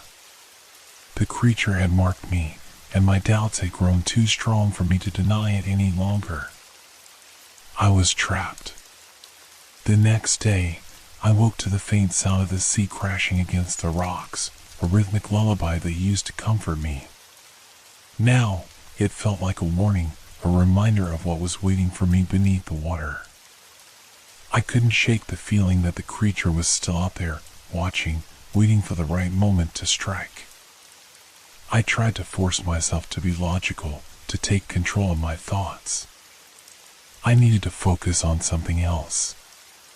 Maybe I had just been overwhelmed by the isolation, the stress of being out here for so long. I'd seen something, yes, but maybe it wasn't what I thought it was. There were explanations. People saw things in the fog all the time. But deep down, I knew better. Something in me had shifted, and I couldn't undo it. The creature, the sea devil, wasn't just some story. It was real, and it was coming for me. The fog rolled in again, thick and unrelenting, swallowing the horizon until it felt like the world had collapsed into a gray, featureless void. The cabin felt smaller, more oppressive, as the mist crept in around the walls, a constant reminder of the world beyond that was now filled with terror. I tried to stay busy, working on the boat, trying to distract myself, but the unease gnawed at me. By midday, I couldn't take it anymore. I had to go out. I had to know. With a mix of dread and resolve, I grabbed the oars and pushed the boat into the water. The fog was heavier than before, clinging to the surface like a thick veil. I knew the water would be cold, but that didn't matter. It was the waiting that terrified me. I had to confront the creature, or it would haunt me forever. As I rowed further out, I felt a strange tension in the air, like something was building, gathering beneath the surface. The fog was so thick now, I could barely see past the end of the boat. My hands gripped the oars tightly, but they felt slippery in my palms, as though the moisture in the air was seeping into my skin, chilling me from the inside out. I glanced down at the water, half expecting to see the shadow again. The ripples of my oars broke the surface, but there was no sign of anything unusual. The world around me was eerily silent, and for a moment, I almost dared to believe that maybe I was wrong, that I had imagined everything. Then it came. At first, it was just a faint disturbance beneath the water, almost like a ripple, an unnatural swirl. But as I leaned over the side of the boat to get a better look, the water around me began to move in a pattern that sent a chill through my entire body. It was slow at first, as though whatever was underneath was testing the waters, but then the water shuddered, a deep, unsettling movement that made my stomach drop. From beneath the surface, the shadow appeared again, larger this time, stretching wider across the water. The size of it took my breath away.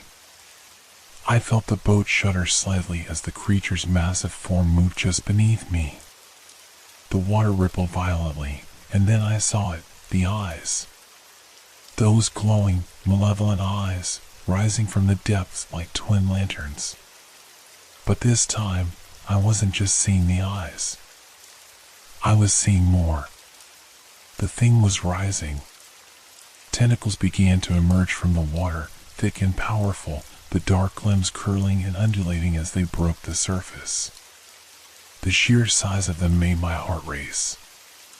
Each tentacle was as thick as the trunk of a tree, the suckers glistening with a wet sheen.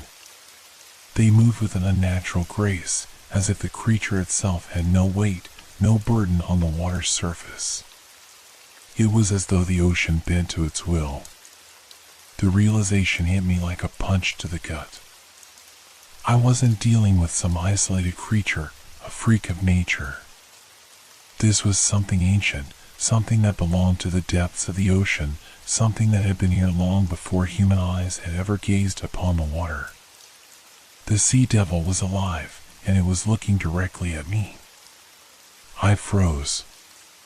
My body locked in place, unable to move, unable to think. My breath hitched in my chest as the creature's tentacles stretched closer, the tips brushing against the side of the boat with a slow, deliberate motion. The water around me grew colder, and I felt as though the very air had thickened, pressing in from all sides. It was suffocating, this sense of wrongness, this unnatural presence in the water. The creature's eyes gleamed, now brighter than before, and I swore I saw something more in them, intelligence. Malice. They weren't just looking at me, they were studying me, as though savoring the fear that was radiating off of me in waves. The boat rocked violently as one of the tentacles brushed against it, causing me to lose my balance. I nearly fell into the water, but something inside me, the same part that had been screaming for me to flee, kept me from letting go. But it wasn't just the creature's size, or its glowing eyes that paralyzed me. It was the way it moved, the fluidity of its motions that defied any logic I had ever known. It was as though it wasn't bound by the laws of nature.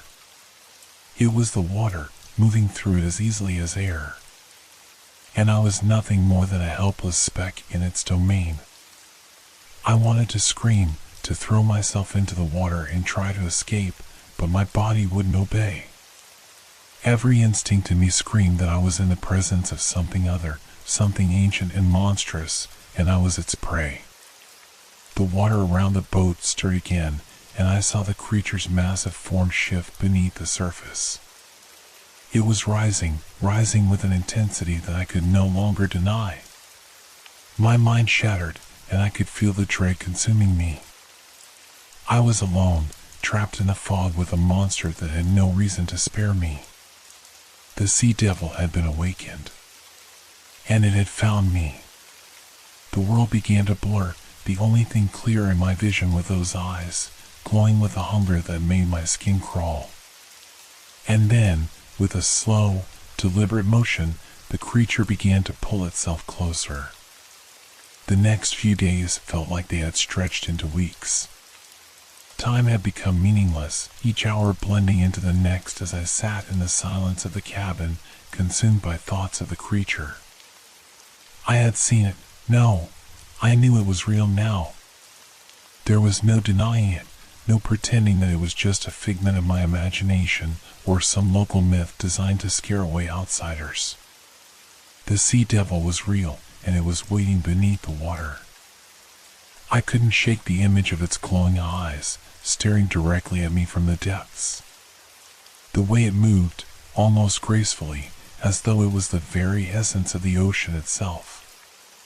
The sheer size of it, the massive tentacles, the dark shadow that rippled beneath the surface. Everything about the creature filled me with a mix of awe and terror, a fascination so deep that it consumed every waking thought. I had tried to push the thoughts aside, to convince myself that I could move on, that I was overreacting. But no matter how hard I tried, the sea devil would not leave me alone. It lingered in my mind, like a shadow that followed me everywhere, even when I wasn't near the water. I started dreaming of it, those eyes, those tentacles, the cold, suffocating presence that seemed to seep into every corner of my mind. I could feel it pulling at me, like a magnetic force that I couldn't escape. I began to study everything I could find about the creature. Old records, books about the ocean, anything that might shed light on what I was dealing with. But the more I read, the more questions I had. There were no real answers, just cryptic references to ancient sea monsters, creatures of the deep, and legends of the lost. The sea devil was something other, something that didn't belong in any of the stories I'd read. It was as if it had been hiding, waiting in the depths of the ocean for centuries, biding its time until it was ready to make itself known. I spent hours combing through the local library, searching for anything that might explain its origins.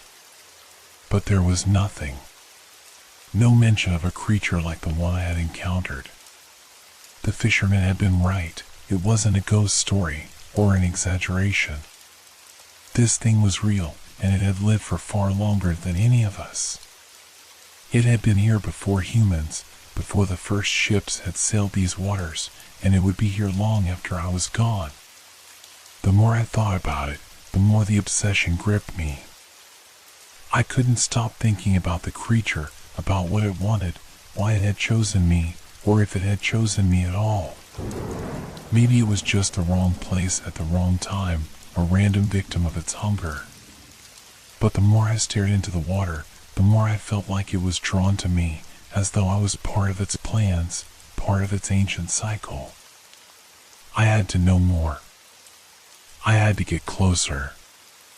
The thought of returning to the water terrified me, but it also pulled at me with an undeniable force.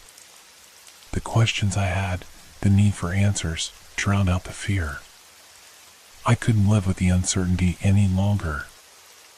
I had to face the creature again, to understand it, to see what it truly was. I couldn't let it haunt me any longer. There was a strange, almost sickening comfort in this obsession. As if by seeking out the sea devil, I could somehow make it all make sense. The more I learned, the more I could understand what had been lurking in the shadows beneath the water, and perhaps, just perhaps, I could survive it. Or, at the very least, die knowing the truth. I started preparing. I gathered supplies, anything I might need to survive another encounter. A flare gun, extra food, a rope.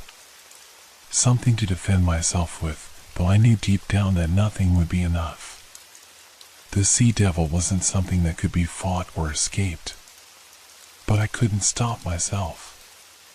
The urge to confront it, to face whatever it was, became all-consuming. I had to see it again, had to understand what it truly was, even if it meant sacrificing everything else. I was already too far gone. There was no turning back now. As I loaded the boat with the supplies and stepped out onto the dock, I couldn't help but notice the change in the air. The fog was thicker than ever, rolling in from the water like a living thing, curling around the edges of the cabin, creeping into the corners of my mind. It felt as though the sea devil was already out there, waiting for me to return. And I wasn't sure if I was ready for what would happen next, but I knew I had no choice. With a deep breath, I pushed the boat into the water, the coldness of the ocean seeping through the soles of my shoes. The fog closed in, and the world around me disappeared as I rode further from shore, further into the unknown. The sea devil was waiting, and I was about to meet it again. This time, there would be no turning back.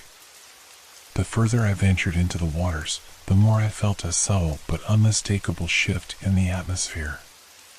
The air grew heavier, denser, like a weight pressing down on my chest. The fog, which had been a constant presence ever since I arrived, seemed to have deepened, its fingers stretching further out over the water, swallowing everything in its path. The world around me blurred, and I could barely make out the distant shore. The water was eerily still. No wind, no waves. It should have been comforting, this tranquility, but it only made my skin crawl. The silence felt unnatural, oppressive, as though the world itself was holding its breath. My boat cut through the calm surface, leaving only a faint ripple behind, but it seemed to disappear too quickly. The stillness of the water seemed to mock the urgency in my chest, my heart pounding as I rode deeper. The fog thickened, curling around me like a living thing. At first, it was just a few patches, then it spread, swirling in slow, deliberate movements, cutting off my view of the world beyond. I squinted into the growing mist, but I could see nothing except the gray blur of the water, the outline of the boat, and the occasional shadow passing through the fog. Whether it was the movement of the boat or something else, I couldn't be sure. Then came the sounds. At first, it was almost imperceptible, just a whisper beneath the usual creak of the boat, a sound too soft to identify. A faint splash. A ripple that didn't come from my oars. I stopped paddling for a moment, listening. Nothing. But then, again, I heard it, a distant, almost imperceptible groan, like the sound of something heavy scraping against the ocean floor. It was followed by the sharp, eerie splintering of wood, as if a boat had been cracked under the weight of something immense. I stared into the fog, my heart skipping a beat. There was nothing there. No other boats, no sign of movement. The water was calm, too calm, and yet the air was charged, like a storm was about to break. Then, without warning, the temperature seemed to drop. A coldness seeped into the air, the kind that you feel deep in your bones. I pulled my jacket tighter around my shoulders, shivering despite the lack of wind. But it wasn't just the cold, it was the way the water responded. The surface, which had been smooth and glassy moments before, now rippled in unnatural, slow waves, as if something was pushing against it from below. I glanced nervously around, trying to catch a glimpse of anything, but the fog obscured everything, turning the world into an endless gray void. My pulse quickened. It wasn't just the stillness or the fog that unsettled me now.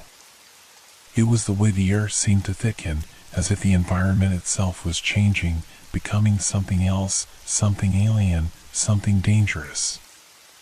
As I rode farther, the water became more erratic, as though it were alive, shifting beneath the surface in odd patterns.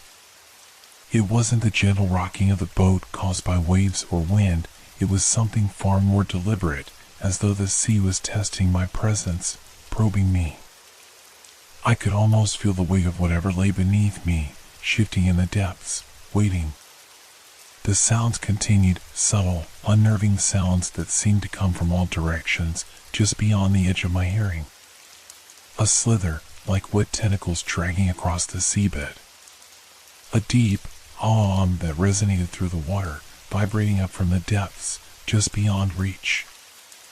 I gripped the oars tightly, my knuckles white, trying to stay calm. I told myself it was just my mind playing tricks, that the strange sounds were only the creaks of the boat or the movement of the water. But deep down, I knew it wasn't. The water had changed. The fog had changed. The air had changed. And every instinct in my body screamed that the sea devil wasn't just a creature from the depths anymore, it was something that had already marked me, already begun to follow me. A shadow passed just beneath the surface, long and sinuous, like a ribbon of darkness threading through the water. It was gone as quickly as it had appeared, but it left me shaken, my breath caught in my throat. I stopped paddling. The fog around me thickened, pulling the world into an impenetrable silence. I could barely see my hands on the oars, the water in front of me completely vanished into the gray. Then, a low rumble vibrated through the boat. A deep, earth-shaking growl that seemed to come from beneath the surface. I was no longer alone. I knew, without a doubt, that the sea devil was here, just beneath me, and it was no longer a creature of myth. It was real. And it was watching me. The days following my first real encounter with the sea devil blurred together, each one feeling more oppressive than the last. I couldn't shake the sense of being hunted, of something watching me from just beyond the reach of the fog. The water, once a source of fascination, had become a vast, unknown terror. Every ripple, every strange sound, sent a fresh wave of panic crashing over me. I tried to push forward, to convince myself that I was just imagining things. But the warnings from the locals haunted me, each word, every cryptic glance and half-spoken caution, like a voice in the back of my mind urging me to turn back before it was too late. I went into town again, hoping that a brief interaction with the people who lived there would bring some sense of normalcy. Maybe I could shake off the feeling of dread that had taken root in my bones. But as I walked along the pier, I couldn't help but notice the uneasy glances people shot my way. They knew. They all knew. It was an older fisherman who approached me first. He was the kind of man whose face had been weathered by years spent under the sun and salt water, his hands calloused and rough from the constant pull of the nets. His eyes were sharp, though, filled with an unnerving knowledge. He didn't smile as he stepped up beside me, just looked out at the water for a long moment before speaking. "You've seen it, haven't you?" he asked, his voice low, gravelly. I froze, a chill crawling up my spine. The question wasn't what I ever expected to hear from him, someone so familiar with the sea, someone who should have written off my worries as the ramblings of an outsider. But there it was, plain as day. "WH, what do you mean?" I stammered, though deep down I already knew. "The sea devil," he said, his gaze unwavering. "I've heard the stories, seen it myself. There's no escaping it once it's noticed you. You're marked now." I opened my mouth to respond, to argue, but the words wouldn't come. Something about his tone, the certainty in his eyes, left me speechless. He continued, his voice almost a whisper. "People think it's just a myth, a tale for the tourists. But I've seen it. Saw it once, years ago, on a night just like tonight. Thought I'd go mad. It watches you, and then it waits." I swallowed hard, the weight of his words settling like a stone in my stomach. Wait? Wait for what? His gaze shifted to the water, and for a moment, I could see the flicker of something dark, something he wasn't telling me. "Wait for you to come to it.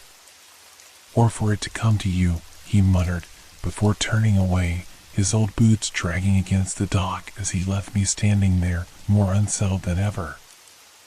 I stood there for a long time, the sound of the waves against the pier doing little to calm the storm brewing in my mind. The sea devil, he was right. It had been watching me, marking me. But why? What did it want with me? As I turned to walk back to the cabin, I bumped into another fisherman. This one was younger, though his eyes held the same knowledge, the kind of knowledge that comes with experience and a deeper understanding of the things the sea hides. His face went pale when he saw me, his mouth opening and closing as though he was debating whether or not to speak. "You've been out there, haven't you?" he asked, his voice tight. I nodded, too weary to lie. "Don't go back," he said quickly, almost desperately. "I've heard what happens. I've seen it with my own eyes. A man I know, he went out at night, just like you. The fog was thick, but it was a calm night. And then, nothing. He never came back. A week later, his boat was found, empty, no sign of him. I could feel my stomach lurch, the memory of the shadow beneath the water rising in my mind.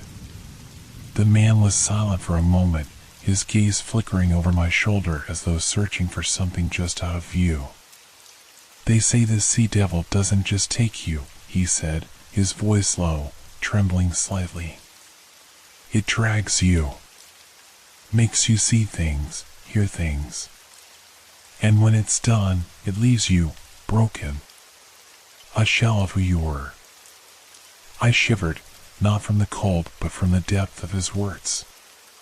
The fear was evident in his eyes, but there was something else too, something that felt like guilt. Like he knew more than he was letting on. "Just stay away from the water," he added, almost pleading, before turning quickly and walking away. I watched him go, my mind racing. Two fishermen, both of them warning me, both of them speaking in the same hushed tones, as though the creature itself might be listening. And as they spoke, the realization began to sink in, they weren't just trying to keep me safe. They were trying to warn me, yes, but also to protect themselves from the fear that came with knowing the truth. I was in over my head. This wasn't just about a creature in the sea, it was about something deeper, something that had been part of this place for longer than I could understand. The more I thought about it, the more certain I became the sea devil wasn't just a threat to me. It had its claws deep in this town, its presence hanging over the fishermen, its shadow stretching out far beyond the waters. And now, I was trapped in it too.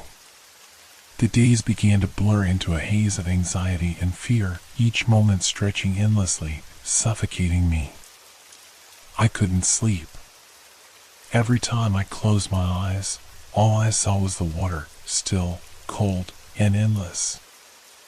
I could hear the distant rumblings of the sea devil in the back of my mind, the scraping sounds, the deep growl that seemed to echo in the depths. I felt its presence even when I wasn't near the shore, as though the creature had somehow wrapped itself around my very thoughts, gnawing at my sanity. My reflection in the mirror looked different too. The bags under my eyes were darker, my skin pale, my face drawn tight with the constant tension. It felt as though I had aged years in the span of just a few days. I hadn't spoken to anyone in town since my last encounters. I couldn't bring myself to. Their warnings were too real, too heavy. And yet, I couldn't stop myself from going back. Every time I stepped away from the water, it called to me. It wasn't just a fear anymore, it was an obsession. I would walk down to the pier at night, staring out at the vast emptiness of the sea, hoping, wishing for some kind of answer to this madness. But there was no answer. Only the darkness, the fog that never quite lifted, and the whispering wind that carried the scent of the ocean deep into my lungs. I felt my heartbeat in my throat every time I went near the water. My pulse would quicken, my hands would tremble, and my stomach would twist into tight knots. But still, I couldn't stay away. The pull was too strong. It felt as if the sea itself had some kind of hold on me, like it knew something I didn't, a truth I was meant to uncover, whether I wanted to or not. I remember one night, standing alone on the dock, staring into the abyss. The fog had thickened once again, wrapping the world in a suffocating shroud of gray. The water stretched out before me, smooth as glass, reflecting nothing but the dark sky. My eyes scanned the surface, searching for any sign of movement, but I saw nothing. Just the eerie, silent expanse. Then, I heard it. A faint splash, followed by another. It wasn't a splash like the ones I'd heard before, the ones that seemed to come from nowhere. No, this was different. This was deliberate, rhythmic. Like something, someone, was swimming just beneath the surface, circling, waiting. I froze, my breath caught in my chest. My first instinct was to run, to turn and escape this madness that had slowly consumed my mind. But I couldn't. My feet felt heavy, as though the dock was pulling me down. Slowly, I took a step forward. Then another. The fog was thicker now, nearly blinding. The edges of the pier blurred into nothingness, and for a moment, I felt like I was standing on the edge of the world. My hands were clammy, my chest tight, but I was drawn forward. The water, it was calling me, whispering to me. I took another step. I don't know why. Part of me wanted to scream at myself to stop, to turn around and run back to the cabin where it was safe. But I couldn't move. My mind felt like it was no longer my own. Fear, mixed with curiosity, tugged me forward. And then I saw it. Two eyes. Glowing, deep within the water, staring back at me. They weren't the eyes of a man or any creature I could recognize. They were the eyes of something ancient, something primal. They gleamed with a cold, unholy light, like twin orbs of pure darkness, burning against the gray. I should have turned away, should have run for my life. But I didn't. I couldn't. The gaze held me in place, paralyzed, as though the creature beneath the surface had woven a spell over me, ensnaring my very soul. The surface of the water rippled, a slow, undulating motion, as if the creature beneath it was coming closer. The eyes stayed fixed on mine, unblinking, unwavering. They were patient, waiting for something, waiting for me, perhaps. My breath was ragged, each inhale sharp, each exhale shallow. My legs trembled, my mind screamed for me to run, but I couldn't. I was rooted to the spot, helpless in the face of whatever was beneath the water. The fear was overwhelming, suffocating, yet there was something else, something that felt like need. A compulsion I couldn't understand. The urge to dive in, to meet the creature face to face, to let it consume me. I took a step closer. The cold mist wrapped around me, the water lapping against the dock, now louder, more insistent. And then, just as suddenly as it had appeared, the glow vanished. The eyes were gone, swallowed by the depths, leaving nothing but the rippling water and the quiet hum of the sea. I blinked, feeling a sharp pang of emptiness. My legs finally gave out beneath me, and I collapsed onto the dock, gasping for air as if I had been holding my breath for a lifetime. The creature was still there, I knew it. Waiting. Watching. But now, I wasn't sure if I was running toward it or if it had already drawn me in. Fear had taken hold of me completely, yet I still couldn't stay away. I couldn't stop myself from going back. I didn't want to. The night I decided to take the boat out on the water was the one I knew would change everything. The air had grown colder, and the fog was thicker than ever before, wrapping the shore in a dense, impenetrable cloak. There was something in the air, something almost tangible, that made my nerves flare. But still, I couldn't resist. The pull of the sea devil had been building inside me, a gnawing itch that refused to let me go. If I stayed on the shore any longer, I knew I would lose my mind. The boat creaked beneath my weight as I rowed further from the safety of the land. The water was eerily still, too still, and the sound of my oars slicing through it felt out of place. Everything felt too quiet, too perfect. And yet, deep in the pit of my stomach, I knew something was wrong. I had told myself I was prepared for this moment, that I was simply going out there to confront my fear, to see the creature with my own eyes and finally know the truth. I had armed myself with nothing more than my mind, trying to rationalize everything away. But the closer I got to the center of the lake, the more that feeling of dread crept over me, settling heavily in my chest. The fog closed in around me, the world becoming a disorienting blur of gray. My heart thudded in my chest, the sound nearly drowning out everything else. I tried to focus, trying to hold on to any semblance of control, but the whispers of the sea seemed to invade my thoughts. And then, the water began to move. At first, it was subtle. A ripple, barely noticeable, just beneath the surface. I stopped rowing, holding my breath as I stared into the foggy expanse, trying to discern what I was seeing. The ripples grew larger, faster, as if something beneath the water was stirring, just out of reach. My heart raced. I knew what it was. The sea devil. I felt a cold shiver crawl up my spine as I strained my eyes, trying to catch a glimpse of whatever lay hidden beneath the water.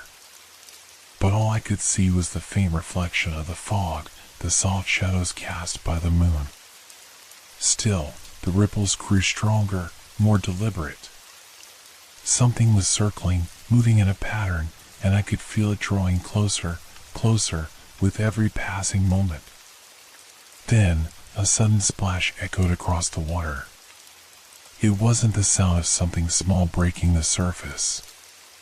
No, this was much larger, more powerful, like a massive weight had fallen into the water. The boat lurched beneath me, and I had to grip the sides to keep myself steady. My eyes darted around, searching for the source, but all I could see was a wall of fog, the ripples growing larger and more violent with each passing second. And then, there it was. Two glowing eyes appeared, breaking through the surface, their eerie light casting long shadows across the water.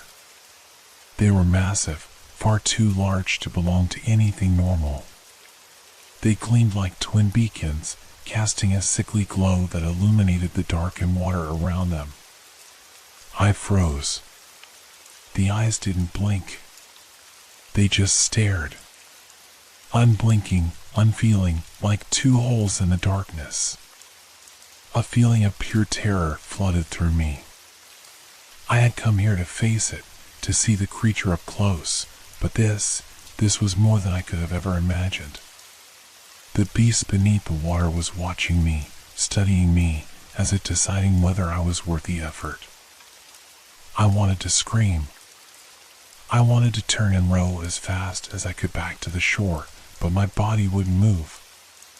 My hands were glued to the sides of the boat, my eyes locked on those glowing orbs that burned into my soul. The creature made no move, but I could feel the tension building. It was waiting, calculating. Suddenly, without warning, the water erupted.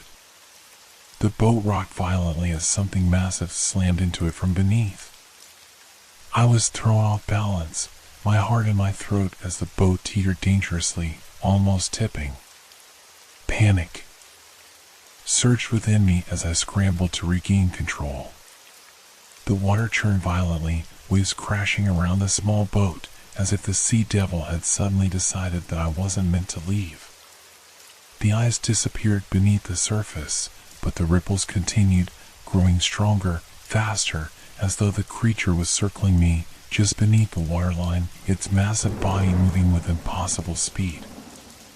I could feel the cold, slick tendrils of fear clutching at me as I fought to keep the boat steady. My breaths were ragged, my pulse thundering in my ears as I realized how utterly helpless I was out here, at the mercy of something ancient, something beyond comprehension. Another splash. Another jolt. I screamed then, my voice cracking as I pulled at the oars, desperately trying to push the boat away from the epicenter of the madness. But the creature wasn't finished. It wasn't going to let me go that easily. The water churned violently, splashing against the sides of the boat as something massive rose just beneath the surface. The glowing eyes reappeared for a split second, closer now, so close that I could feel the pull of its presence as if it was drawing me in. I couldn't breathe. I couldn't think. My hands trembled on the oars, my vision blurring with fear. And then, just as suddenly as it had all started, the water stilled. I looked around, heart still pounding, but the eyes were gone. The ripples faded, leaving behind nothing but the calm surface of the water. I was alone again. Shaken, soaked in cold sweat, I rowed with everything I had, making my way back to shore, not daring to look back. I didn't know if it had been a warning, a test, or something more sinister, but one thing was certain, the sea devil was real. And it was hunting me. By the time I reached the dock, my hands were numb from the cold, and my entire body was trembling. I stumbled out of the boat, my legs unsteady, the world spinning around me. But I didn't look back at the water. I couldn't. Because I knew, deep down, that it wasn't finished with me. The night I spent trying to outrun the fear had done little to calm the storm inside me. My body was exhausted, my mind frayed by the events I couldn't explain, but despite everything, I couldn't stop thinking about the sea devil. The glowing eyes, the crushing sense of inevitability that had gripped me out there on the water, no matter how much I tried to deny it, a part of me knew the creature had been watching me, waiting for me to come closer. And in some twisted way, that knowledge haunted me even more than the creature itself. I couldn't rest until I knew the truth. When dawn broke, its pale light only made the thought of the water more oppressive. It was as though I could feel the creature beneath the surface, just waiting for the right moment to rise again. But instead of retreating, instead of locking myself away like everyone else in this town, I made up my mind. I would go back. I would go deeper than I ever had before. I had to know what it wanted, what it truly was, and, if I was being honest with myself, what it could do to me. I had to face it head on, confront the terror that had consumed me. That morning, I visited the old pier where the fishermen gathered. The same place I'd heard the cryptic warnings, where the locals spoke in hushed tones about the sea devil. But now, I wasn't there for stories. I was there for tools, for preparation. I knew it wasn't going to be easy, and I knew it might be my last chance to come out alive.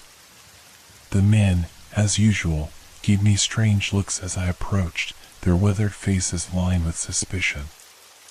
No one spoke right away, and for a moment, I felt like an outsider again, like I wasn't supposed to be here. But I didn't care. My mission was set, and I couldn't turn back now.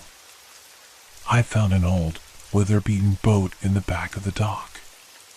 It looked like it had seen its better days, the wood creaking as I inspected it. But it would do. I gathered some basic supplies, a flashlight, a knife, a thick rope, and tried not to think about the cold grip of dread that had settled back into my chest. As I walked along the dock, a few of the fishermen called out to me, their voices tinged with disbelief. "Going back out there again, kid?" one of them asked, his voice gruff, yet curious. I didn't respond. I couldn't. What could I say to explain that the creature had imprinted itself on my mind, that it wasn't just a myth, but something real, something powerful? They didn't believe me the first time, and I wasn't sure I believed it myself, not fully. But I couldn't let it go.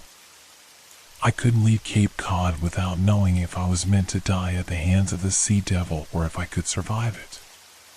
With the boat ready, I rowed out toward the center of the lake again, my heart racing as the water closed in around me. The same eerie stillness hung in the air, the fog creeping across the surface as I drifted further from shore. The boat groaned beneath me, the wood protesting each movement, but I pushed on. I had to reach the spot where I had seen the eyes, the place where the creature had shown itself. As I rode deeper into the heart of the lake, the fear began to rise again, building in my throat. I wasn't ready for this. I knew it, but there was no turning back now. My hand gripped the oar tighter, knuckles white from the pressure.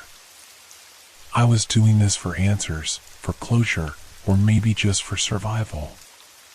The fog began to thicken, its presence oppressive, until the world around me had shrunk to a circle of damp gray. My heartbeat echoed loudly in my ears, drowning out the soft creaks of the boat, the occasional splash of water. And then, as I passed the area where I had seen the glowing eyes, I felt it. The shift in the air. The silence. The water seemed to hold its breath, waiting for something. The stillness was suffocating, and I could feel the weight of the unknown pressing down on me, pulling me toward the dark depths below. I stopped rowing, letting the boat drift, and stared into the water. Nothing. The fog was too thick, and the surface too smooth to see anything beneath it. But the sensation, the feeling of something waiting, was unmistakable. The sea devil was down there, I could feel it, lurking just beneath the surface, watching. I had no idea what I was doing. This wasn't about facing my fear anymore, it was about something far more dangerous. I need to understand, to prove that I wasn't just another victim to its legend. "Come out," I whispered under my breath, though my voice trembled. I didn't know if I was ready for whatever came next. But there was no turning back. Not now. The fog pressed in tighter, and the oppressive silence seemed to stretch for eternity. The feeling that something was beneath me, something watching and waiting, was unbearable. I tried to convince myself that it was just my mind playing tricks on me. The sea devil wasn't real, it couldn't be. but every instinct in my body screamed otherwise. The water was unnaturally still, as if it too were holding its breath, waiting for me to make my next move. And then, suddenly, the boat jolted violently. I barely had time to react. A force, something powerful, something alive, yanked at the hull of the boat, sending it into a rapid spin. I tried to grab hold of the sides, my fingers slipping against the wetwood as the boat rocked dangerously from side to side. The world around me blurred as panic surged, and I was thrown off balance, falling forward into the icy water. The cold hit me like a shock to the system, and for a moment, I couldn't breathe. The fog was thick, swallowing up the sounds of the world around me. I kicked, my limbs moving instinctively, but I was disoriented, struggling to find my bearings. The water churned beneath me, thick with movement. Something was pulling me. I could feel it. A current. A powerful, unnatural current. It surged beneath me like a living thing, twisting and pulling, dragging me away from the boat. I gasped for air, panic rising in my chest, but every stroke I took only seemed to pull me deeper into the chaos. My limbs grew heavy as I fought against the water, each movement feeling like I was swimming through molasses. The current was relentless. I couldn't see anything in the fog. I couldn't even hear the boat anymore, it had been swallowed by the distance. My breath came in sharp gasps, my heart pounding as I tried to stay above water. But it was no use. The current was too strong. I felt like a helpless insect caught in a spider's web, each second pulling me deeper into its grip. I tried to scream, but the words were lost in the violent rush of water. My body was going numb from the cold, the panic blurring my thoughts. Was this it? Was I going to die out here alone, swallowed by the depths, just another victim of the sea devil? I fought harder, trying to orient myself, trying to find something solid to cling to. But there was nothing, only the endless stretch of water, the fog, the sense of something waiting just beneath the surface. The cold began to overwhelm me. I could feel the pressure building in my chest, my lungs aching for air, but I couldn't seem to take in enough. I was losing the battle. My muscles screamed in protest, each stroke growing weaker, slower. I wasn't sure how much longer I could hold on. That's when I saw it. A shadow beneath the surface. Massive, dark, and moving with an unnatural grace. It shifted and twisted through the water, moving closer to me, and for a moment, I forgot how to breathe altogether. Was it the sea devil? I tried to swim away, my body jerking with panic, but the current only pulled me closer to the shadow. I could see its shape more clearly now, its dark outline moving with an unsettling fluidity beneath me. It was massive, far larger than anything I had ever seen. The sense of dread was overwhelming. It wasn't just an animal. It was something more, something ancient and terrifying. Something that knew the water better than I ever could. And then the current shifted again, pulling me down with a force that felt like it was coming from the very depths of the ocean. My head plunged under the water, and for a moment, everything went black. I struggled, my chest aching as I fought for air, but I couldn't escape. The pull was too strong. My vision blurred, and the water closed in around me, swallowing me whole. I had to get out. I had to survive. Frantic, I kicked and clawed at the water, forcing my way back to the surface, gasping for air when I finally broke free. My arms burned with the effort, but I wasn't ready to give up. I wasn't ready to die in this cursed lake. But the current didn't let up. It was relentless. It dragged at me like something that knew exactly what it wanted, knew exactly how to break me. And that's when I felt it again. The pull wasn't just the current. Something beneath the water was guiding it. The sea devil wasn't just a creature of the depths, it was a force of nature. And I was its prey. I thought I had seen terror before, but nothing prepared me for what happened next. The water beneath me shifted again, and the pressure increased, dragging me down despite every desperate kick I made to stay afloat. My arms were weak, and my body was beginning to give in to the cold and exhaustion, but something within me, something primal, refused to let go. I couldn't drown. Not here. Not like this. And then, out of the suffocating darkness of the water, I saw it. A shape. A massive, undulating figure moving beneath the surface. At first, it was just a blur, a dark shadow in the depths, but as it grew closer, I could see it more clearly, glowing eyes, pale and otherworldly, staring at me from the abyss. They were the same eyes I had seen before, in the fog, in the lake, but now they were impossibly close, unblinking and filled with something, hungry. I froze, my heart pounding in my chest as I stared down at them. For a moment, I wondered if my mind had finally snapped, if the isolation, the fear, had driven me to conjure up this monstrosity. But no! These eyes were real. I could feel their weight, their presence in my very bones, dragging me closer to the darkness. The creature, the sea devil, shifted again, the water around it rippling and churning as if it were alive, responding to its every movement. It was enormous, far larger than I had ever imagined. The glowing eyes blinked, and the creature moved, slowly at first, as if sizing me up, before it began to edge closer. A wave of panic hit me again, but this time it was different. I wasn't just terrified, I was compelled.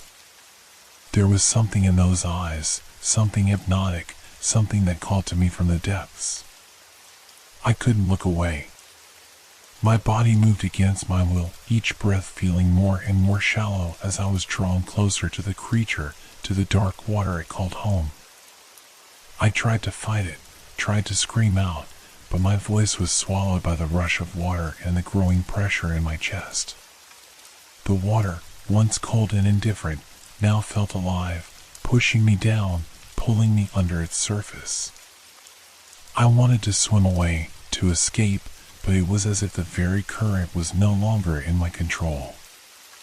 I wasn't swimming, I was sinking, pulled down by an invisible force that seemed to come from the creature itself. The sea devil's shape became clearer with every second. I could see its massive limbs, tentacles, I realized, twisting in the dark water, their movement fluid and unnervingly graceful. They were far too long, far too many, curling and spiraling beneath the surface, each one like a ghostly arm reaching toward me. I could feel the tug of the water as the creature's limbs coiled, tightening the grip around me, drawing me deeper into its domain. And then it spoke. Not in words, not in a voice, but in a sensation, a pulse, a vibration that resonated deep in my chest. It was as if the very water around me hummed with its presence, calling me into the abyss. My mind screamed to escape, to flee, but the pull was too strong. The eyes glowed brighter, as if the creature were feeding on my fear, drawing me deeper.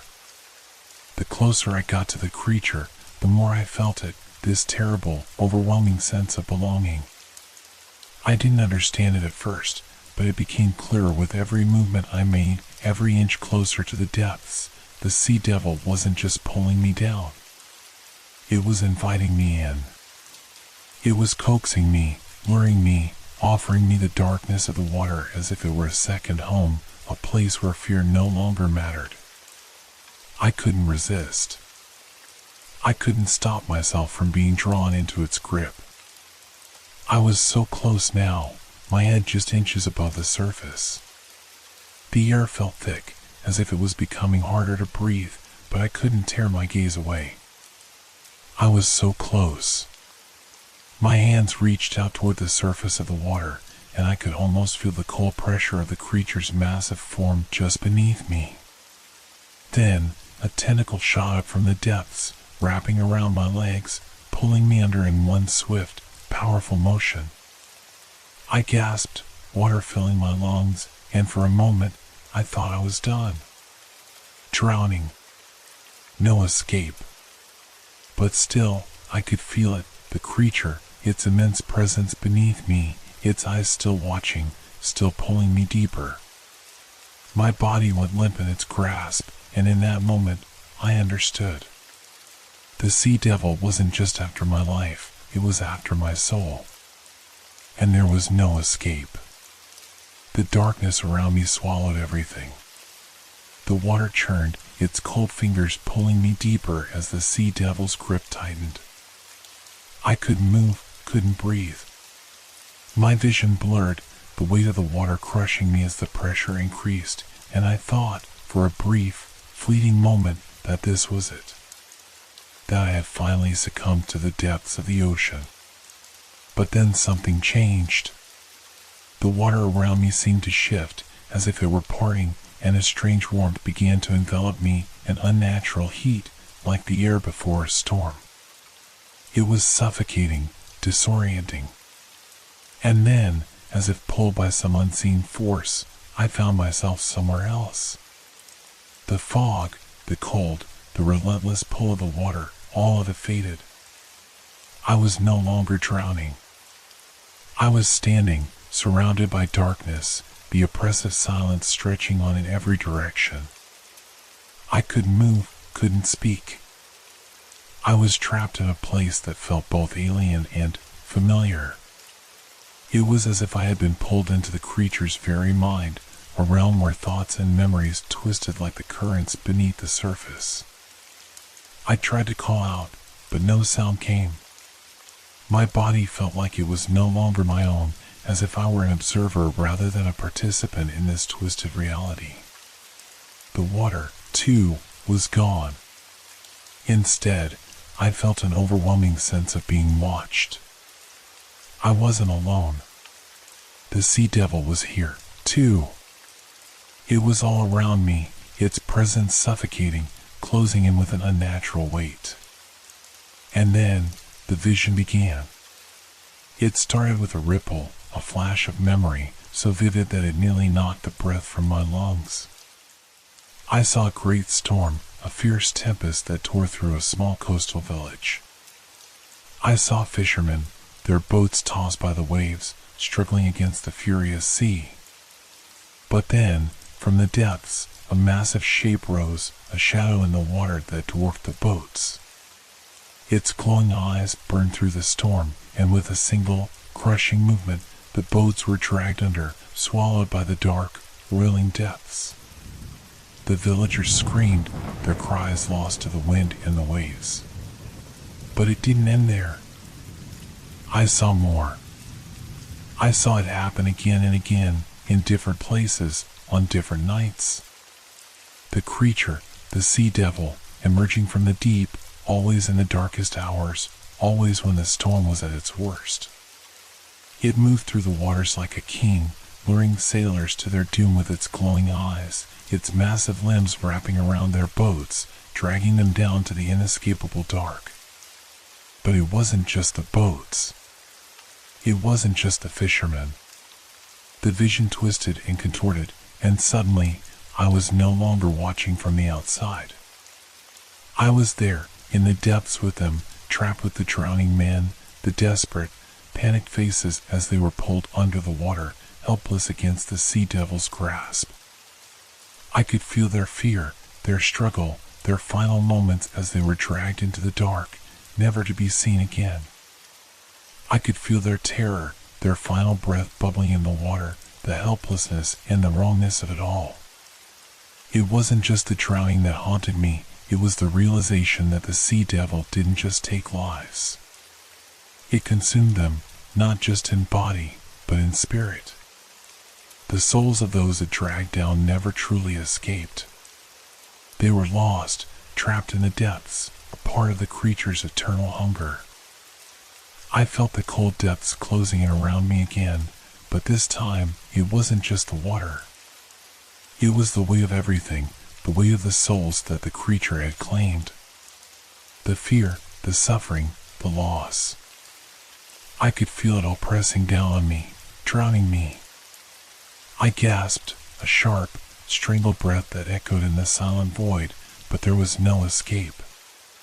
The more I tried to pull away, the deeper I sank into the vision, the more I became part of it, part of the sea devil's past.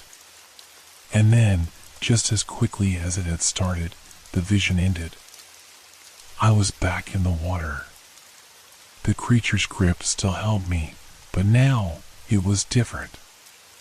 Now I understood. The sea devil wasn't just a predator. It was an ancient force of the ocean, born of the darkness and the rage of the sea itself. It wasn't just feeding on the fishermen, it was feeding on their fear, on their despair, on their very souls. I had become a part of it, a witness to its endless hunger. And in that moment, I knew there was no escaping it. The sea devil was not just something that lived in the depths. It was a force that had always been there, waiting for its next victim. And now, it had found me. There was no way out. No way to escape the depths. The water around me felt like it had become solid, suffocating, each movement sluggish and futile. My limbs were heavy, as though the very ocean was pulling me down, not just with force, but with purpose, an ancient, unyielding desire to consume, to claim. Every kick, every desperate attempt to swim, was met with a tightening grip, the tentacles of the sea devil winding around me like coils of fate, pulling me further into the abyss. I should have been terrified. I should have screamed, fought with everything I had. But I didn't.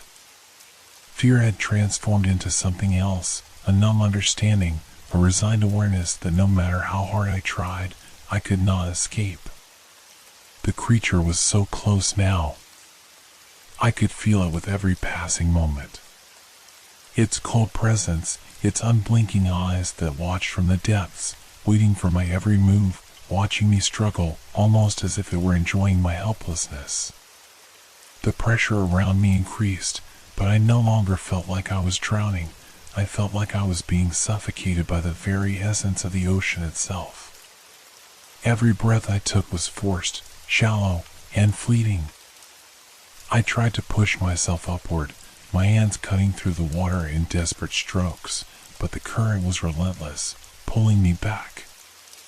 It wasn't just the water, it was the creature, pulling me with an unnatural strength, making the ocean feel like a prison. There was no escape.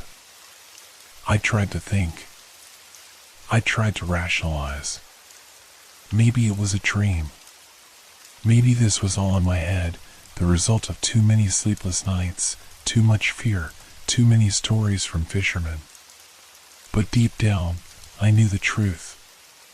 This wasn't a nightmare. This wasn't a hallucination. The sea devil was real, and I was now part of its story, a story that had been written long before I ever set foot on these cursed shores.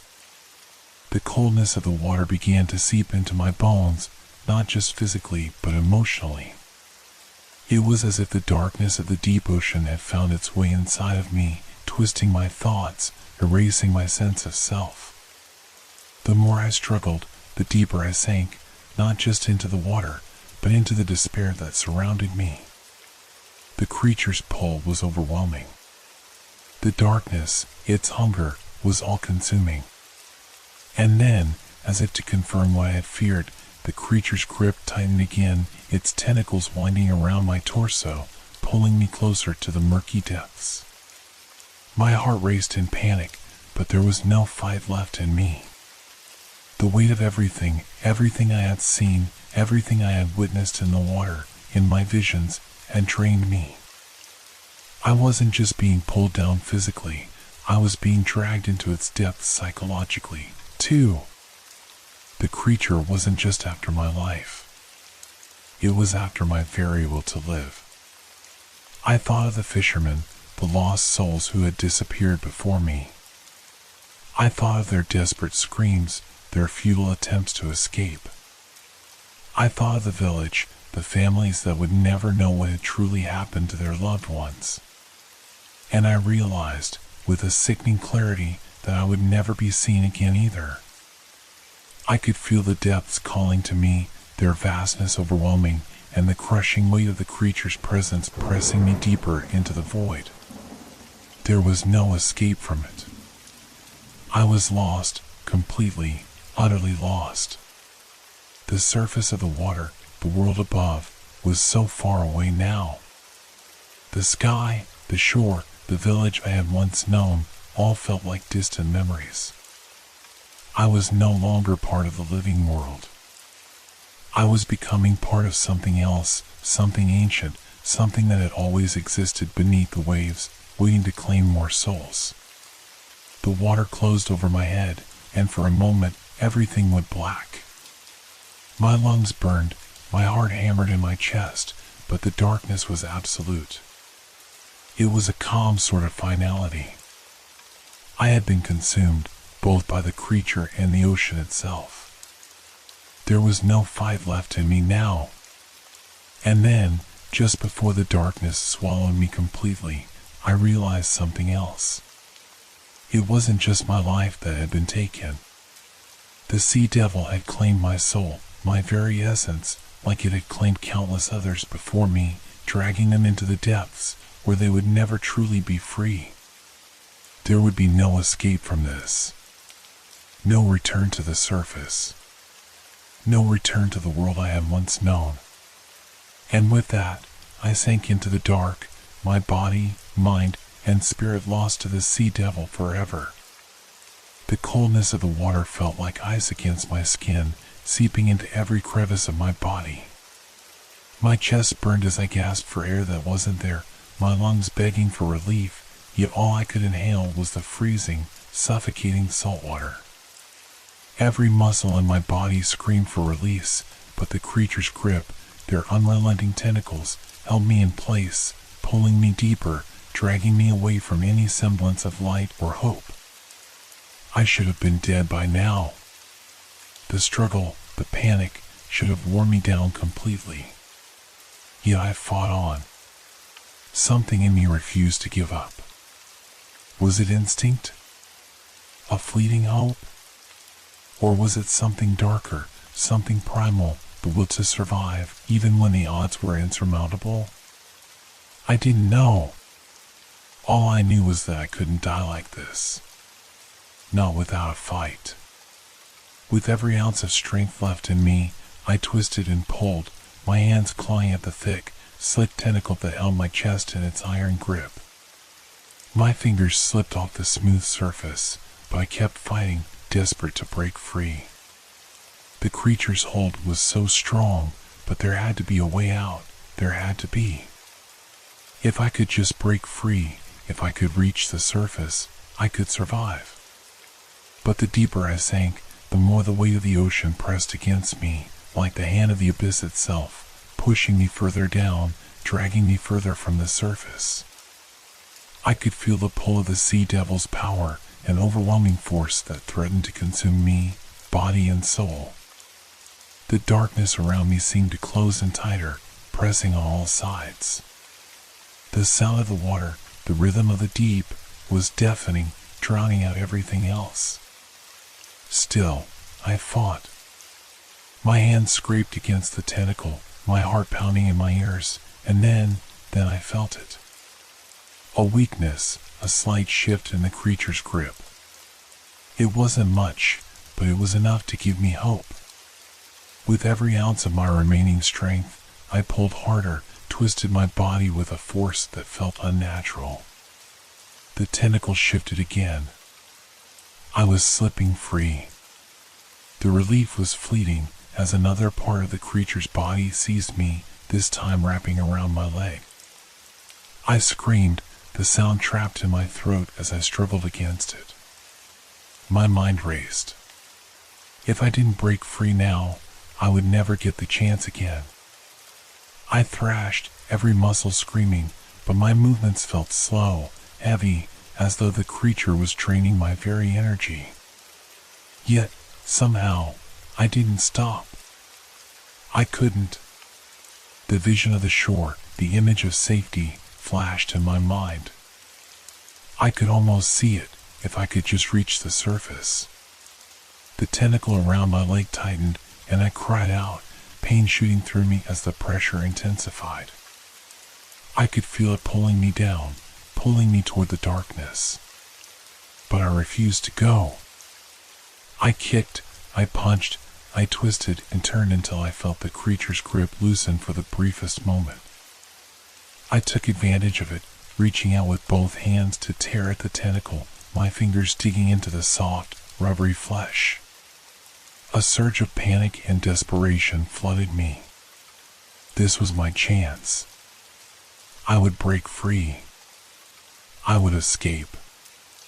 I kicked again, harder this time, my foot slamming into the creature's limb. The shock of contact sent a tremor through my body, and for just a moment, I felt the creature hesitate. It was enough. I pulled with everything I had, feeling the grip loosen for a second longer than before. With a final, explosive movement, I wrenched myself free from its grasp. I kicked up toward the surface, clawing through the water as fast as I could, my lungs screaming for air.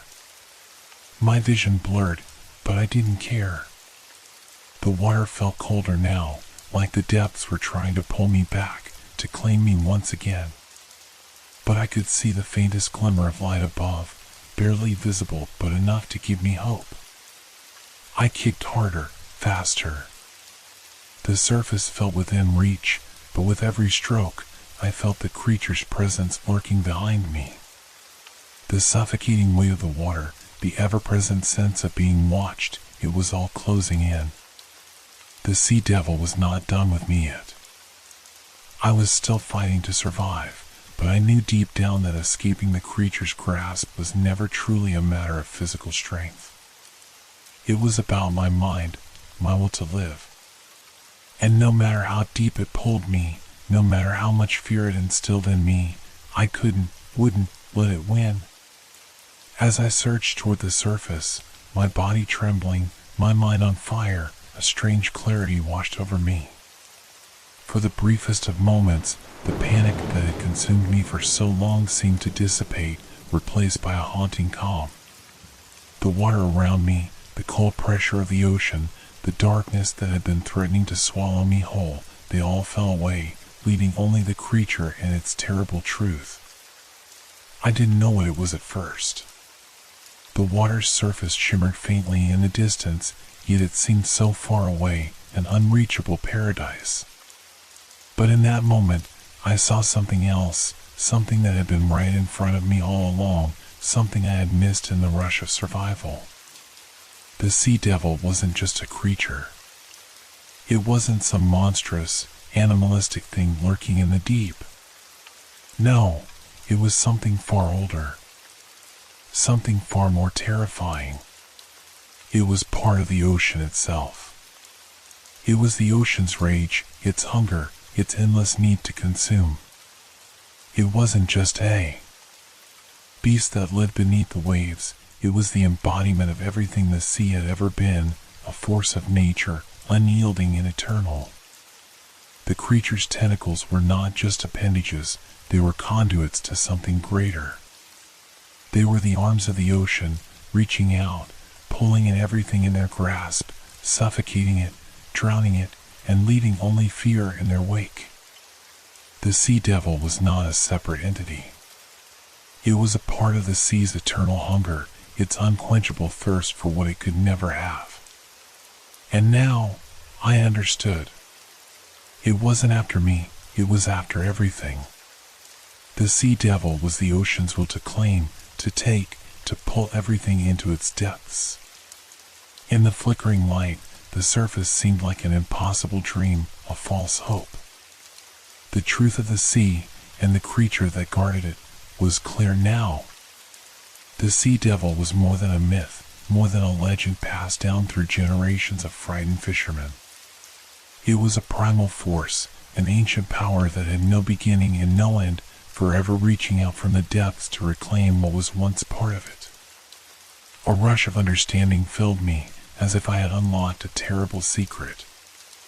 The creature's presence wasn't about hunger, it was about control. The sea devil wasn't hunting me, it was pulling me back to where I belonged, into the abyss where all things were consumed and forgotten. It wasn't just trying to kill me, it was trying to make me part of it. A victim, yes, but also a piece of the endless, all-encompassing dark that existed beneath the water. I had already been marked the moment I set foot on the shore, the moment I entered its domain. The sudden weight of this revelation almost stopped me in my tracks. For a moment, I lost all sense of direction, my thoughts spiraling in every direction, overwhelmed by the force of the realization. It wasn't just the sea that I had to escape. It was the entire existence of this cursed place, the creature, and the darkness that had always been here. I couldn't fight it. Not really. I could struggle. I could try to swim to the surface. But this thing, this eternal presence, had already claimed me. My body, my mind, my very soul, it was already part of the deep. In that brief moment of clarity, I knew there was no escaping this. The sea devil was the sea, and the sea was never truly free. It had always been here, waiting for those foolish enough to come too close, too curious. And now, it had me. The surface was no longer the salvation I had hoped for. It was just another illusion, a fleeting glimpse of freedom before I would be dragged back into the depths, never to return. The realization was more suffocating than the water pressing against me. But I couldn't stop. I couldn't let this be the end. Not like this. With the final remnants of my strength, I surged forward, blindly, desperately, knowing now what I was fighting against. But deep down, I knew the truth I had already lost. The surface was within reach now. The faint, glimmering light from above, the faintest promise of salvation, pulled at me like a lifeline. My body, exhausted and aching, fought to obey, to make those final, desperate strokes toward freedom. But even as I surged upward, I felt it, a shift in the water, a disturbance that was too powerful to ignore. The sea devil was no longer lingering in the depths. It was there, with me.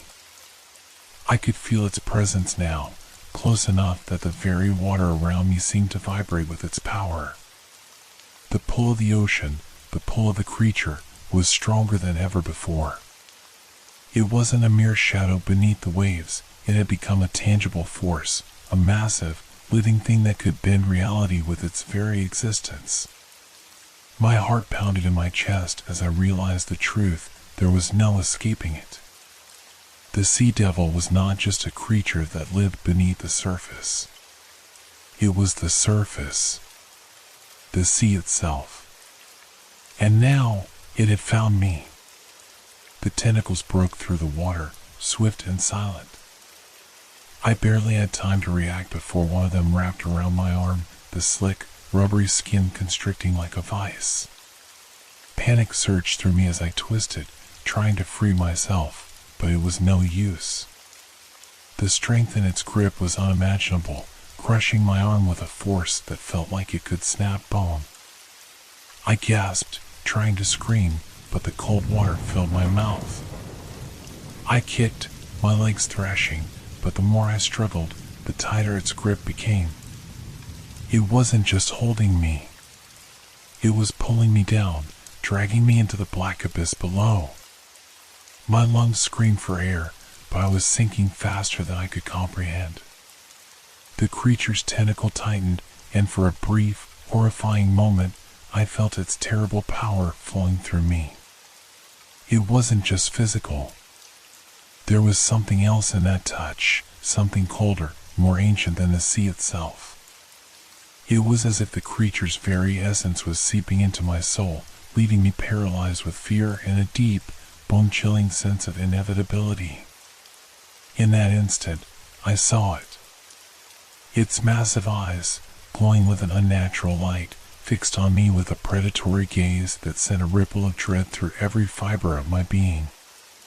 It wasn't the hunger in those eyes that terrified me. It was the knowing. The sea devil wasn't just a predator, it was a guardian. A creature that had witnessed centuries pass by, that had existed long before human eyes had ever seen the shore. And it wasn't interested in killing me. No, it wanted something far worse. It wanted to claim me. A surge of terror shot through my chest as the realization hit. I wasn't just caught in the creature's grasp. I was being pulled into its world, its domain. It was taking me to the depths where no light could reach, where I would be lost forever, never to return to the surface, never to breathe again. But even in the face of this crushing realization, something stirred inside me. A flicker of defiance. A whisper of survival. I wasn't going to let it take me without a fight. With every last ounce of strength, I threw myself against the creature's hold. My arm burned with pain, but I didn't care. I reached up, clawing at the tentacle with my free hand, feeling the slick skin beneath my fingers. I twisted, trying to break free, even as it pulled me deeper, pulling me toward the suffocating darkness. The eyes of the creature gleamed brighter now, a mocking light that filled the water around me. It wasn't in a hurry. It didn't need to rush. It had all the time in the world. My thoughts became a blur, my body a puppet to the force pulling me down. But still, I fought. The fear surged again, mingling with something darker, an understanding that I was no longer just fighting for survival. I was fighting for my very soul, for my place in this world, for the chance to keep what little was left of me. The tension in the water became unbearable, the pressure mounting with every passing second. My chest burned for air, my body weakened by the constant struggle. And yet, even as I felt the cold embrace of the ocean tighten around me, a terrible clarity set in. The sea devil wasn't just taking me. It was changing me, pulling me deeper into something I couldn't understand, something I was never meant to comprehend. And in that moment, I realized I was already part of it. I was already lost. I let go, just for a moment, just to accept it. But that moment was enough. In the space between my surrender and my resolve, I felt it, an opening, a crack in the creature's control. A brief, fleeting chance to escape. With a final, desperate push, I tore my arm free from the tentacle. The surge of freedom, of air rushing back into my lungs, was almost too much to bear. But I didn't stop. I kicked furiously toward the surface, the pain in my body barely registering as I clawed at the water, the terrifying image of the creature's glowing eyes still seared into my mind. I didn't know if I was truly escaping, but I had to try. I was fighting. I had to be fighting. The surface was still within reach, just a few more strokes, a few more desperate gasps of air before I could taste freedom once again. But my body, battered and bruised, felt as if it were moving in slow motion. Every movement, every kick, felt heavier, more futile. My lungs burned, the pressure of the water around me tightening like a vice, suffocating any hope I had left. The distant light from above seemed to flicker, as though it were pulling further away. My mind spun, the world around me a dizzying blur of water, shadows, and an overwhelming sense of dread. I tried to push myself forward, to fight against the pull of the ocean, but my limbs felt numb. Each movement became more sluggish, as though the sea itself was weighing me down, pushing me deeper. The cold was seeping into my bones, and for a fleeting moment, I could swear I heard the creature's voice, or maybe it was just my mind breaking. It was impossible to tell. The momentary clarity I'd had when I fought so fiercely against the tentacle that held me was slipping away like sand through my fingers. I could still feel the weight of the creature's presence, lurking just beyond the veil of the water. The sea wasn't letting me go. The sea devil wasn't letting me go. I didn't know if I was still swimming or if I had simply stopped moving entirely. The water, once my only ally, was now my enemy. The sense of isolation, of being alone in the endless stretch of the ocean, was overwhelming. There was no one out here. No one to save me. No escape. I could still feel the echo of the creature's touch, that icy grip that had marked me, branded me. It wasn't just its physical strength, it was its presence, its influence that had seeped deep into my mind. The creature had touched something inside me, something dark and vulnerable that I didn't even know existed. The fear had turned into something else. Something worse. I began to doubt myself. The doubt crept in slowly at first. Maybe I was imagining all of this. Maybe it wasn't real. Maybe the sea devil was just a myth. But then I thought of its eyes. The way they had gleamed with malice, with knowing. They weren't just eyes, they were watching me. They were waiting for me. I could hear the water swirling around me, the soft whispers of the ocean, as though the sea itself were speaking, telling me that there was no escape. The creature was a part of the ocean. And the ocean was a part of me now. Every stroke toward the surface felt more like an attempt to break free from my own mind than from the creature. The pull of the water seemed to be tugging at something deeper within me, something that wasn't just physical. It was like the sea devil had already taken a piece of me, something intangible but critical, and it was pulling me toward the depths, toward its domain, where I would be just another lost soul swallowed by the sea. I shook my head, trying to clear the thoughts clouding my mind. But they persisted, gnawing at the edges of my sanity.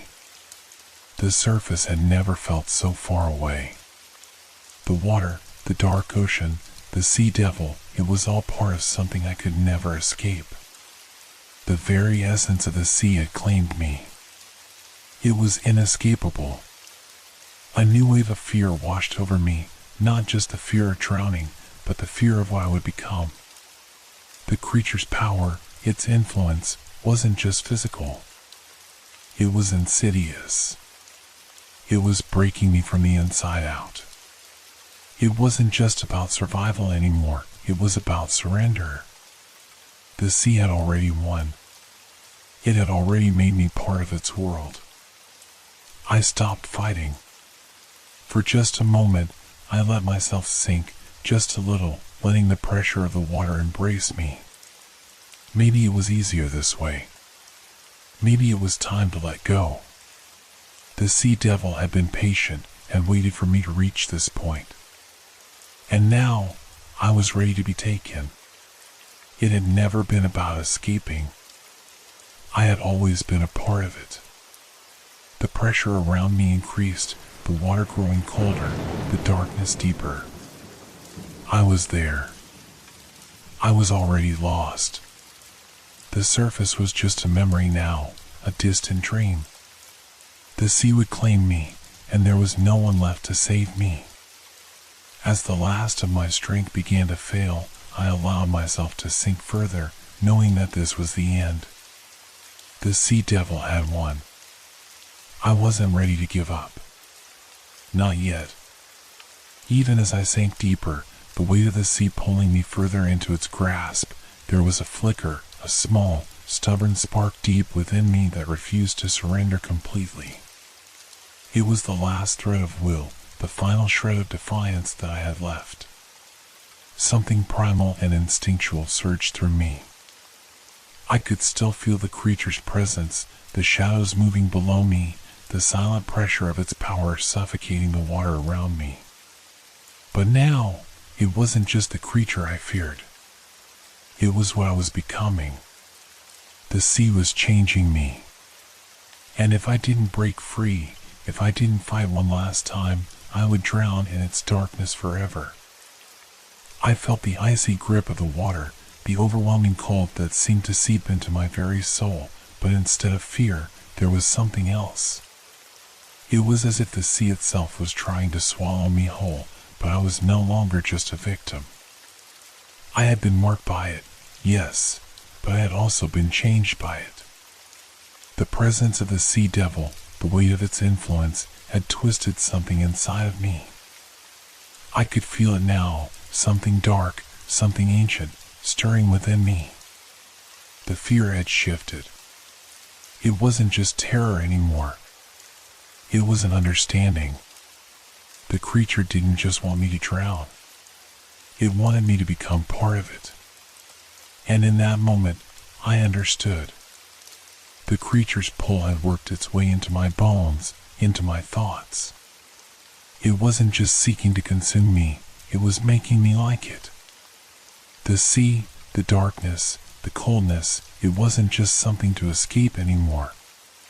It was a part of me.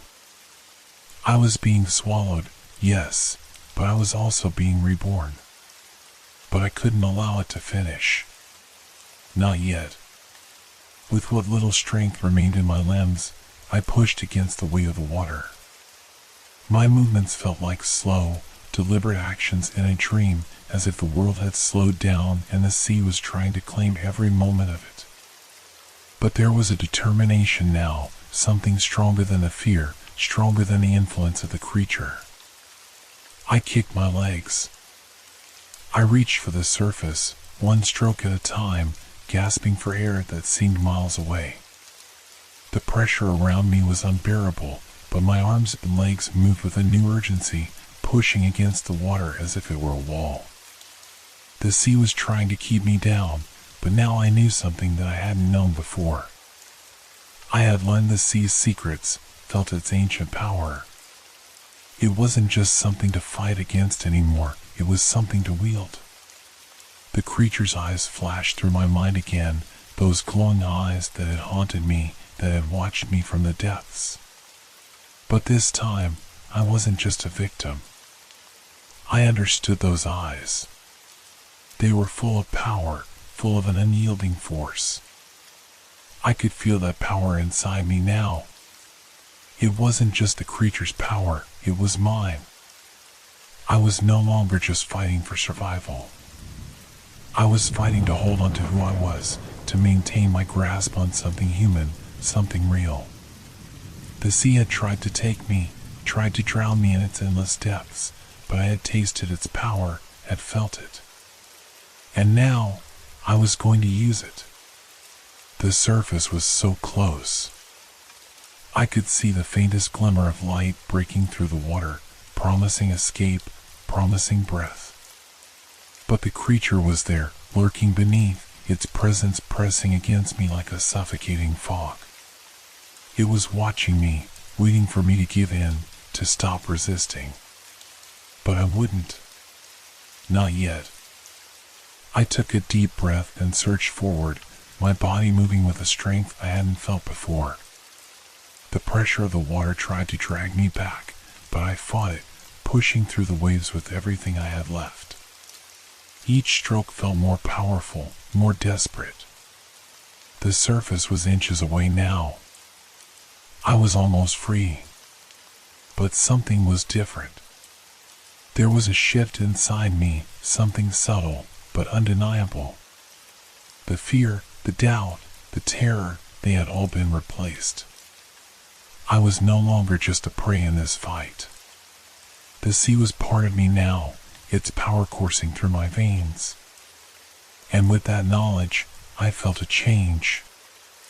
I was no longer escaping the sea, I was becoming one with it. I don't remember how I reached the surface. One moment, the world was dark, the cold, crushing pressure of the sea bearing down on me, the depths trying to pull me back. And then, as if the water itself had relented, I broke through. The air was sharp and sweet, filling my lungs with a gasp I didn't think I could make. The surface. I had made it. The stars above were just as I had left them, the night sky stretched out in silent witness to my struggle. But beneath the water, the sea still called to me, its voice whispering through the waves. I lay back on the surface of the boat, gasping, my body trembling. I should have been relieved, grateful. But there was no joy, no sense of triumph. The sea had taken something from me. It had claimed a part of me, and no matter how much air I drew into my lungs, I couldn't fill the hollow space it had left behind. The world felt unreal. The steady rock of the boat beneath me was a comfort, but it wasn't enough to ease the gnawing sensation that something had changed. Something inside me had broken and been rebuilt in the depths of that dark, endless sea. I had faced the sea. Devil, no, become the sea devil, and I had survived. But what did survival mean when you had become part of the thing you feared? I wasn't sure what had happened beneath the water. I didn't know if I had really fought the creature or if I had simply surrendered to it. I didn't know if I had truly escaped or if the ocean had allowed me to leave for a reason. One thing was certain, I could feel it, that connection, stronger than ever. The water was a part of me now. The creature, that terrible, shadowy being, had seeped into my very soul. I looked out over the water, and for the first time, I saw the ocean for what it truly was, an ancient, living thing, with its own will, its own purpose. The sea devil was no myth, no creature of the dark, it was the ocean itself. The deep, uncharted places of the world were alive, and I had learned its secrets. Its hunger. Its power. I could hear the waves crashing against the boat, the rhythm of the ocean. It was calling me again. No longer in fear, but with an invitation. The sea was mine now. It had claimed me and transformed me, and now it was asking me to return, to become part of it once more. The sound of the water didn't scare me. It didn't fill me with dread. It was a song, a lullaby. The creature's eyes, those glowing, unblinking eyes, no longer haunted me. They had become my own. I felt the faintest stir in my chest, an ancient longing, as if the ocean had spoken to me and I had answered. The sea was my legacy now. I wasn't just a survivor. I was its child, the sea devil's heir. The world, from this distance, seemed so small. The boat beneath me, the sky above, it was all so fragile. And I had seen the truth. There was nothing on land that could hold me. Nothing could keep me away from the call of the deep. I wondered how long it would be before I returned. Before I let the ocean claim me completely. Before I embraced the legacy that had been passed down to me in the darkest depths. But for now, I stayed on the surface, trying to shake the feeling that I would never truly be free. That no matter how far I drifted, the sea would always be there, waiting, watching. And I would answer. I would always answer. The sea devil's legacy was mine now. The days that followed felt like a blur. I should have been thankful, should have been grateful for surviving the horrors I'd faced beneath the water. But the reality of what I had experienced, what I had become, gnawed at my mind. The sea, the creature, the cold, unrelenting darkness, they haunted me, even in daylight. No matter how far I traveled from the water, it always felt as if the ocean was still pressing against me, its vastness looming just out of sight. I couldn't shake the sensation of the deep water pulling at me, a heavy weight pressing on my chest, suffocating me with its icy fingers. Every night, I lay awake, unable to sleep, my mind replaying the events beneath the waves. The images of those glowing eyes that had seen into me, that had consumed me, flashed in my mind over and over. I could hear the sound of the water, the way it had rushed around me, so thick, so unyielding. It was as though the sea itself had whispered my name and pulled me into its grasp. There were moments when I thought I was losing my mind. I'd wake up in the middle of the night, drenched in sweat, gasping for breath as if I were still underwater. My heart would pound in my chest, my body trembling with the aftershocks of the terror I had felt. I could hear the waves crashing against the shore, a sound that once soothed me, now made my stomach twist into knots. The darkness of the ocean was always with me, a reminder of what I had faced and what I had become. I couldn't even look at the water without feeling nauseous. I would stand at the edge of the shore, staring out at the horizon, watching the waves as they rolled in. It was beautiful, yes, but it was also wrong. There was something lurking beneath it, something alive and waiting. I could almost feel the creature's eyes on me, even when I wasn't near the water. It was like a phantom touch, the ghost of the creature brushing against my skin, sending a cold shiver down my spine. I tried to talk to people about it, local fishermen, the ones who had warned me. But they didn't understand. No one did. They would nod in that way people do when they don't really believe you, when they don't want to hear the things you've seen, the things you felt. The terror that had ripped through me was beyond anything they could imagine. They had heard the legends, yes, but they hadn't seen. They hadn't felt what I had felt, the weight of the sea in their bones, the way it had wrapped itself around my mind like a disease. I began to pull away from everyone.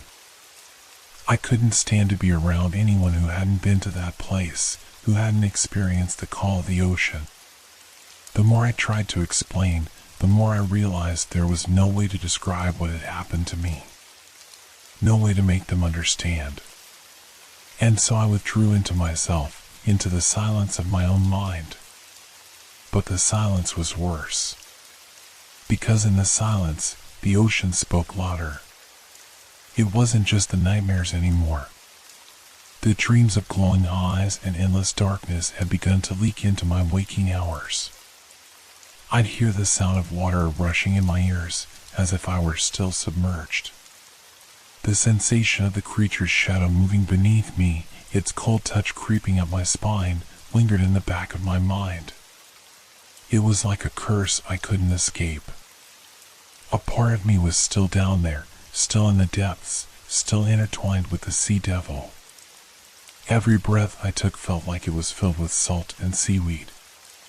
Every glance at the ocean felt like an invitation to return. I could feel it calling to me, always pulling, always waiting. There were moments when I wondered if I had truly survived, or if I had simply become part of the sea, part of the thing that lurked beneath the waves. And as much as I hated myself for it, there was a part of me that wanted to go back, to dive deep into the water again and let the creature claim me once more. But I couldn't. I knew that now. I knew that whatever had happened to me, whatever I had become, I couldn't go back. The sea was no longer just the sea. It was part of me, as much a part of me as my own heartbeat. It was my legacy, my curse. And every time I looked at the water, I knew it was waiting for me. I was afraid of what I might do next, afraid of what I had become.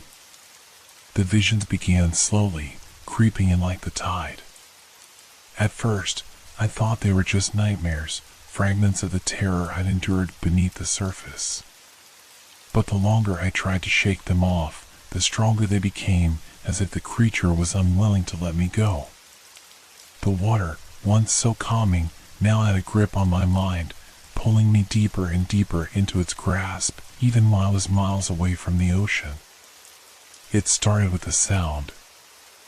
I'd be walking through town, surrounded by people, and suddenly, I'd hear it, the distant rush of water, like a storm building in the distance. I'd freeze, my heart hammering in my chest, as if the ocean itself had opened up just beyond the horizon. The sound would grow louder, closer, until it seemed as though the waves were crashing right on top of me. The air would grow heavy, thick with salt, and I could almost taste it on the back of my throat. When I turned to look, there was nothing. Just the quiet, mundane world around me. But the feeling wouldn't go away. The weight of the water was still there, pressing down on me, making it hard to breathe, as if the sea itself was watching. Waiting. The visions came next. They were subtle at first, flashes of the creature's glowing eyes, peering up from beneath the waves, glowing like lanterns in the dark. At night, while I lay in bed, I'd close my eyes and see them again, piercing through the darkness. I could feel them following me, tracing my every movement, as if they could see inside me, see what I had become. But then the visions started to change. The eyes weren't just eyes anymore. They became shapes, distorted and terrible, shifting in the shadows. Tentacles wrapped around the edges of my vision, stretching out from the dark like long, cold fingers, their movements slow, deliberate, like the creature was reaching for me. The water, always the water, rose higher in the vision until it filled my entire mind, drowning out everything else. I'd wake up gasping for air, my hands gripping the edge of the bed, my chest tight with the panic that followed. And sometimes, just when I thought the visions had subsided, I'd catch glimpses of them even in the daylight. I'd look into a reflective surface, a mirror, a window, and for a moment, I would see it. The water. The creature. The shadow lurking just beneath the surface of the world. It was as if the very air was infused with the ocean, as if the sea had seeped into everything I saw. The image would flicker and vanish, but the cold, dark feeling would stay. I tried to ignore it. I tried to tell myself it was all in my head, a product of the trauma. But deep down, I knew that whatever the creature was, it hadn't let go of me. It was still there, in the corners of my mind, waiting for the right moment to emerge. Then came the dreams. They weren't like the ones I had before, dark and twisted, yes, but these were different. In them, I was underwater again. I was no longer struggling against the currents, no longer fighting to survive. I was simply there, floating in the depths. The water was thick and cold, pressing against me from all sides. I could feel the weight of it, the pressure, as if the ocean was alive, breathing with me. I'd see the creature in the distance, its massive, glowing eyes staring at me through the murk. But it didn't move. It just watched. I would swim toward it, as if drawn by some invisible force, and with every stroke, the water grew colder, darker. The creature's tentacles would rise from the depths, twisting around me like chains, pulling me closer, but I couldn't resist. I could feel myself sinking, becoming part of the water, becoming part of it. The visions didn't stop there. They began to bleed into my waking hours. I'd be walking down the street, lost in thought, when I'd feel a sudden chill, as if the ocean was closing in on me. I'd look over my shoulder and see it, just for a moment, there in the distance. A ripple on the surface of the water. A flicker of movement in the shadows.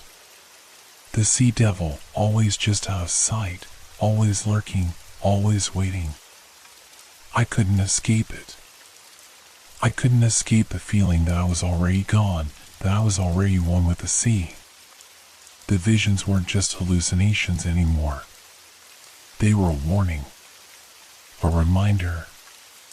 The creature hadn't abandoned me. It had marked me. And no matter where I went, No matter how far I tried to run, I knew it would always be there. Just beneath the surface. Always watching. Always waiting. I tried to escape. I truly did. After weeks of being haunted by the water, the creature, and the oppressive presence that seemed to follow me wherever I went, I decided that enough was enough. I had to leave Cape Cod. I had to leave the ocean behind, try to live a life free from the terror that had consumed me. But no matter how far I went, no matter how much land I put between myself and that cursed shore, I could feel the ocean's call in my bones. I moved inland. A small town, far away from the water, seemed like the perfect place to start over. Somewhere quiet, somewhere that could erase the memories of the waves crashing against my mind, of the dark eyes watching me from below the surface. The land felt foreign, but in a way, it was a welcome relief. The earth, solid and real, grounded me in ways the sea never could. For a while, it worked. I found a small apartment in a quiet neighborhood away from the coast. The change in scenery helped, or so I told myself. I began to settle into a routine, work, small errands, the hum of daily life. The sound of the ocean was gone. I no longer heard it whispering through the walls or ringing in my ears when I closed my eyes. I thought maybe, just maybe, I was starting to heal. But there was always something. A nagging feeling at the back of my mind. The space between the waves, the oppressive silence that hung in the air when the wind wasn't blowing, felt too still, too empty. I would stand by the window at night, staring out at the darkened streets, listening to the hum of distant traffic, and I could almost hear the water beneath it all. A deep, unrelenting pull, calling me back. At first, I thought it was the natural quiet of the countryside. But then it grew stronger, impossible to ignore. I could feel the pull of the sea deep inside my chest, as if the ocean itself was reaching out to me. Every night, I'd lie in bed, my mind restless, haunted by the feeling that something was waiting just beyond my reach. A cold, bone-deep ache grew within me, a thirst I couldn't quench. One evening, as the sun set behind the trees, casting long shadows across the land, the sensation became overwhelming. It was as though the earth beneath me wasn't solid at all. It felt soft, shifting, as if the ground could open up at any moment and swallow me whole. My heart raced, and I couldn't breathe. I needed to leave. I found myself walking toward the door, my mind fogged with panic. I grabbed my jacket and rushed out into the night. The streets were empty, the town quiet, but my feet carried me, pulled by something deeper than fear. I didn't understand what was happening, but I knew I couldn't stop. I didn't even think about it when I reached the car. I just drove, the wheels spinning out of control, my hands shaking as I gripped the steering wheel. The headlights of my car seemed to dim as I sped down the road, the night stretching out before me like an endless void. I didn't know where I was going, only that the land felt wrong, suffocating, and the only thing that made sense was to head back toward the water. Toward the sea. Toward the creature. The closer I got to the coast, the more the tension in my body eased. It wasn't fear that I felt anymore. It was something else, something darker. A pull, a magnetic force that drew me closer with every passing mile. The ocean whispered in my ear, its waves rising in my mind. The air began to change, thick with salt, and I could smell it, taste it on my lips as I neared the shore. When I finally saw the water again, my heart stopped. The waves rolled lazily against the beach, indifferent to my return, but I felt it. The weight of the ocean. The promise of the creature lurking beneath its depths. I knew I was no longer free, no longer separate from the thing that had claimed me. The sea had been waiting for me all along, and no matter how far I ran, I would always come back. I stepped out of the car, my body trembling as I gazed out over the water. The sound of the waves, once soothing, now felt like a command. The pull of the ocean was stronger than ever, and the fear was gone, replaced by something deeper, something unnameable. Something that felt like fate. I was back where it all started, and I realized then that I would never escape it. The sea devil had never let me go. It had always been here, beneath the surface, calling me back. The water had always been my home. And in that moment, I felt the creature's presence once more, rising from the depths to claim me, to pull me under for good. I stood there, on the edge of the shore, my breath shallow, my body trembling as the sound of the waves grew louder in my ears. The water, dark and endless, stretched out before me, as if it had always been calling me back. I couldn't escape it. I could feel it now, a presence beneath the surface, just waiting to pull me in. The sea devil had never let me go. It had only been biding its time, watching, waiting for my return.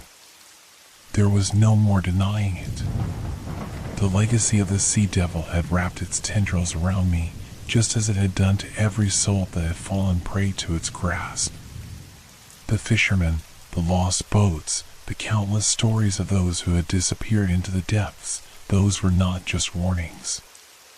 They were histories, and now my history was becoming one of them.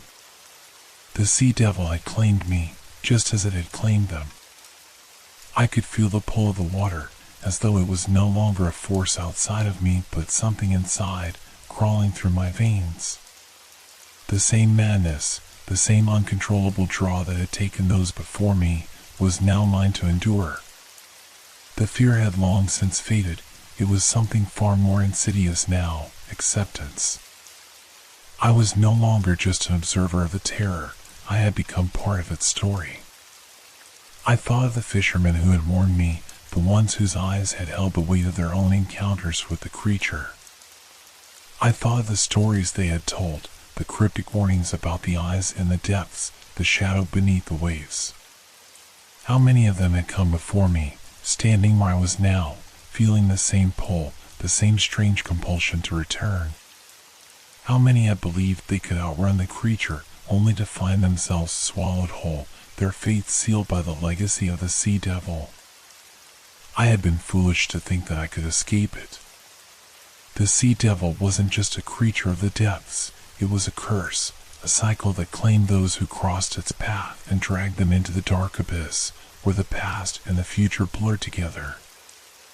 I wasn't the first to stand here, staring into the darkness, and I wouldn't be the last.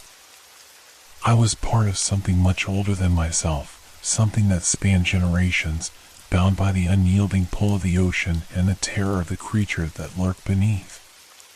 As I stared out over the water, the truth became clear. The sea devil was not just an entity, it was a legacy, a force that devoured all who dared to challenge it, leaving nothing but shadows and whispers behind. The creature had claimed me, and I would disappear into the depths, just like those before me, my name lost to time, swallowed by the ocean's cold embrace. I felt my legs move of their own accord, as though the water itself was pulling me forward, dragging me into its depths. It wasn't fear anymore, it was inevitability.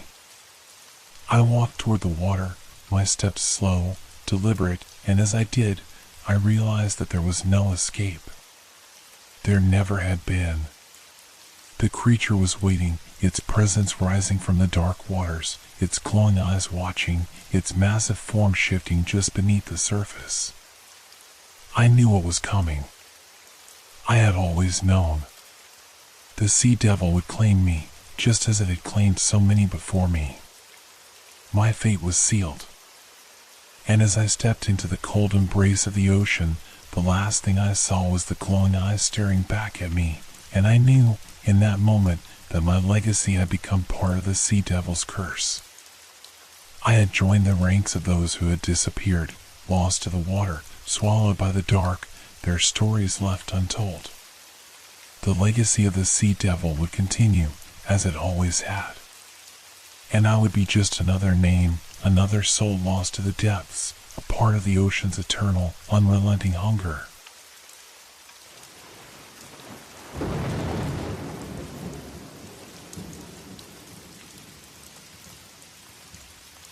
This has been a long, dark journey through the night with Whisper Crowley. Thank you for staying with us until the end. Leave a like if these stories made you look at the darkness a little differently, and share in the comments what you enjoyed most or what gave you chills. Make sure to subscribe so you don't miss our next Sinister Whispers. Until we meet again in the world of shadows.